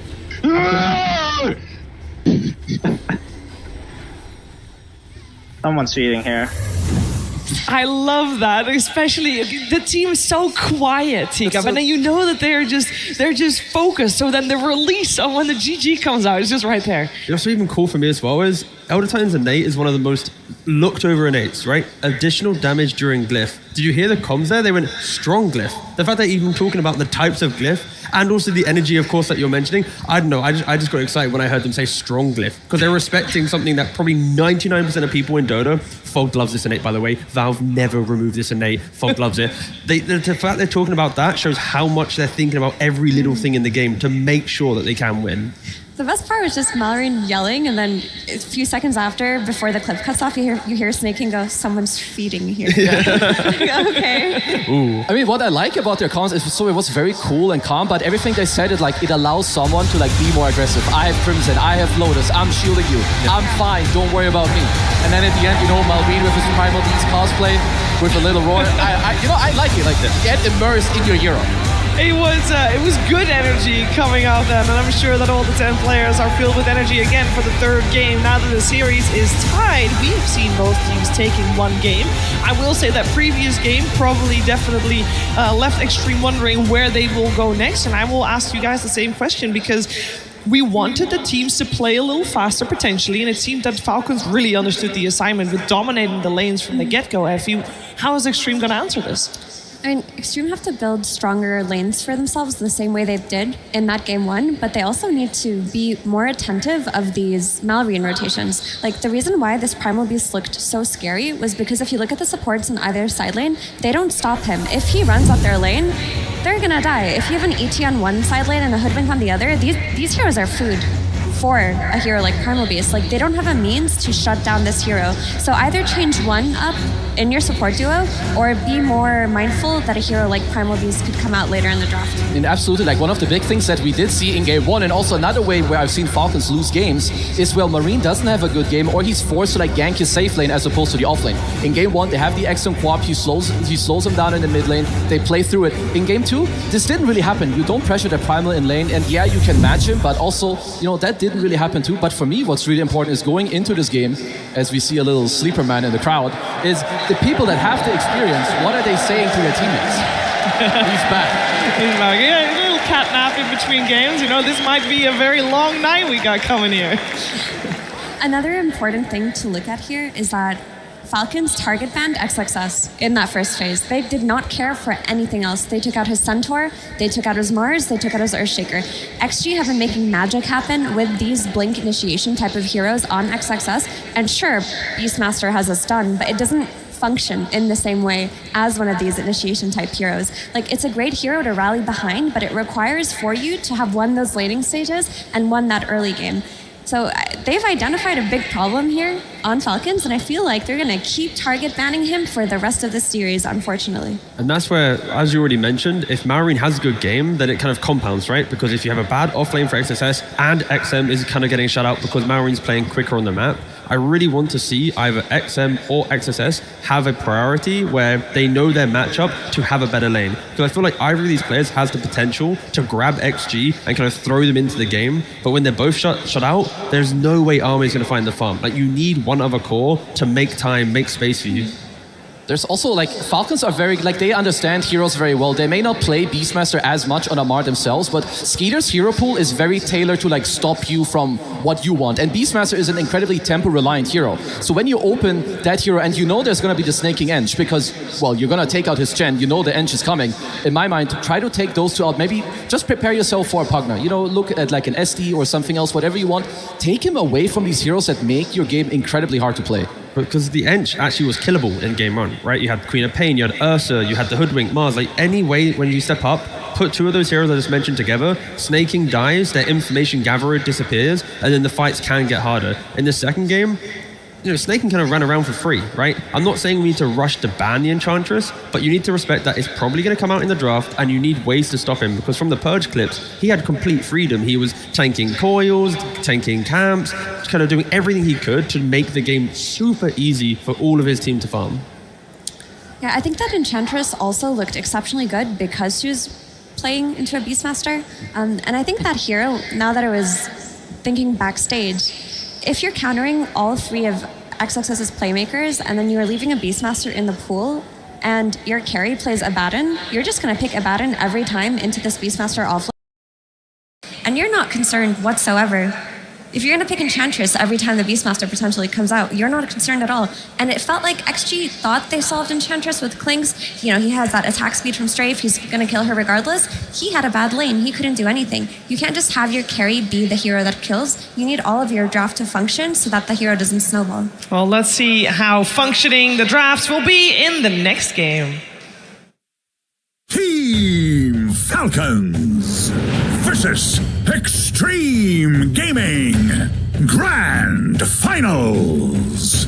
Game 3. For the third game in a row, we will have Xtreme Gaming getting that first pick, meaning Falcons get second pick and also overall last. We do have Xtreme Gaming back on the Radiant side where they were on that first game as well, with Falcons taking Dire. And so far, Xtreme Gaming, since they only get 3 bans every single time so far, they have been banning the Chen, the Monkey King, and the Sand King, but they changed it up this time around, respecting that Enchantress we talked so much about already. I like this quite a lot. I think going into this, so the teams prefer the stage that they're in, like the pick order, right? So you take out the Chen and the Ench, the next most played hero from Snake King is the Pugna. You give yourself the first pick Shadow Demon, you're quite happy about this. And I will say if there's one guy that knows how to cook after losing a game in Grand Finals, it's Xiao 8. Both of these coaches, they know what's up, they're gonna tell their team what they need to hear, go into the next game clean. Yeah, take out the 2 tempo supports and then you pick the Shadow Demon to prevent the initiation, the jump that Malraine's utilizing. But that's often with Sand King, like, if disruption can break that completely. A Pangolier, you don't really care. Hero gets disrupted, continue searching for the next hero. You're not locked into the fight around that disrupted hero. So a good response from Falcons. I wonder if Xtreme Gaming are just going to do the all-in on Ame type of draft right now. Like when they pick safe supports, maybe something like a Snapfire comes out later for X-Nova. We saw how effective Cookie was at saving Ame at certain stages of this tournament. They want to go for late game. They want to build a draft that lets them go to late game instead of having a Beastmaster that forces them to play tempo that they can't do. Yeah, what I also like just now on the cams, look like XG, you know, they're having a good time. You know, they're smiling. They have like, you go into the game like with your new strat, you try to scrape up, you know, the last 2 games, whatever, didn't happen. It's a BO3 now. You know, you have this idea, go in, have some fun. I do like the response though. Like T already mentioned, you got the Pango against the SD. You don't care too much about this guy, sure. You save him, well, you know, 2.5, 3 seconds later, I'm still rolling on you. So it doesn't really matter, but it's a lot about how do these 2 teams continue to build on top of this. And the offlaners are still getting banned out, right? You got the Bristle, the Sand Kings, and then of course in the first phase the Centaur, Shaker, and the Mars. So a lot of bans being thrown out towards both of the offlaners. And still the Ursa ban maybe indicating more tanky heroes to come out for Falcons once more. Yeah, for sure. Like it could be the tanky heroes, it could be the... Generally speaking, Skeeter likes his melee carries, his melee strength carries, right? Your DK, your Sven. I mean, you saw Ame absolutely destroy them game 1 with this matchup. So could be setting up for this as well. It could... Might sound stupid, it could also be a vibes thing. You know, Malrine and Mar, when they jump a hero, they want to lock them down. They want to be, like, you know, the showman of the game. You're trying to jump an Ursa when you're playing Pangolier, you're not doing anything, right, the entire time. So I think it really rallies your team knowing that Ame isn't going to be on this hyper-elusive hero. I also think maybe their read is that Xtreme Gaming, if they don't have an Ursa on the safe lane, they will lose that lane, most likely. And they just want to snowball off of the lanes just like last game. So this is kind of interesting because SD is generally considered a counter to Pugna because, well, your SD ult and the crab won't come out, but very likely they will just play it on, you know, it's still one of the best laners. The other heroes are out. You can still heal the guy, of course, that's getting, you know, damaged over time. One hero that Xtreme could have, so there's a Bane that's overall kind of cool against Pango. In other games it was banned. And in other games they've also shown us a Mirana. They are the only team that have played the SD Mirana combo in this tournament. But it fills the void of creating information, right? A Chen Ench, they want to hit towers, they want to run around the map, they don't care if they get jumped. Same thing for Pugna. When you leave your safe lane and, you know, Skidder doesn't need help, he'll be poking mid tower. He'll then move in bottom, never blast here. He gets jumped, there's a decrep, life drain. Like, there's so many annoying things that XG, if you try to go on the Pugna, you're probably wasting 30, 40 seconds not going on another hero. A second save support comes out here for XG with the Nightmare.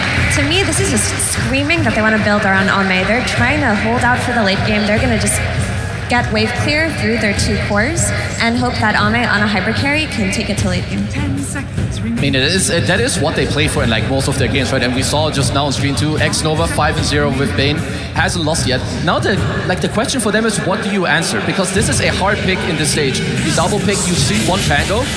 That was going to be one of the questions. Do you just lock in your mid? Maybe you can find a flex. You can go mid lane. You can go safe lane against the Pango. I like this actually very much. And it gives a lot of life to XSS, right? We want him to have a game. We don't want him to be sacrificed if XG are to be competitive. And the way that Xiao is drafting right now is they're giving him so much information to find the right hero. I mean, I'm thinking about Falcons, like, because you still have, like, these 2 supports, you have to respect them. You have SD, Bane, they need to be respected when it comes to jumping them in the backline, making them play against something like this, too, is incredibly annoying for these 2. It's going to be off-lane Pangolier, mid Beastmaster most likely. Sure, they can flex it, but based on how they've been playing it so far, are we worried for XG not having the damage to deal with the early game tempo that Falcons showed us in game 2? Shadow Fiend does need Yasha, Kaya, Blink Dagger, the correct position for Requiem. Both of the supports in XG need other heroes to be doing the job for them, to frontline, to kill. The next 2 picks from XG need to respect that Falcons will sweep across this map in the early game. I mean, if you're worried about that, maybe you could just go back to Road to TI and run an Axe again. I know Axe kind of fell out of favor here on the main stage, but that's an option.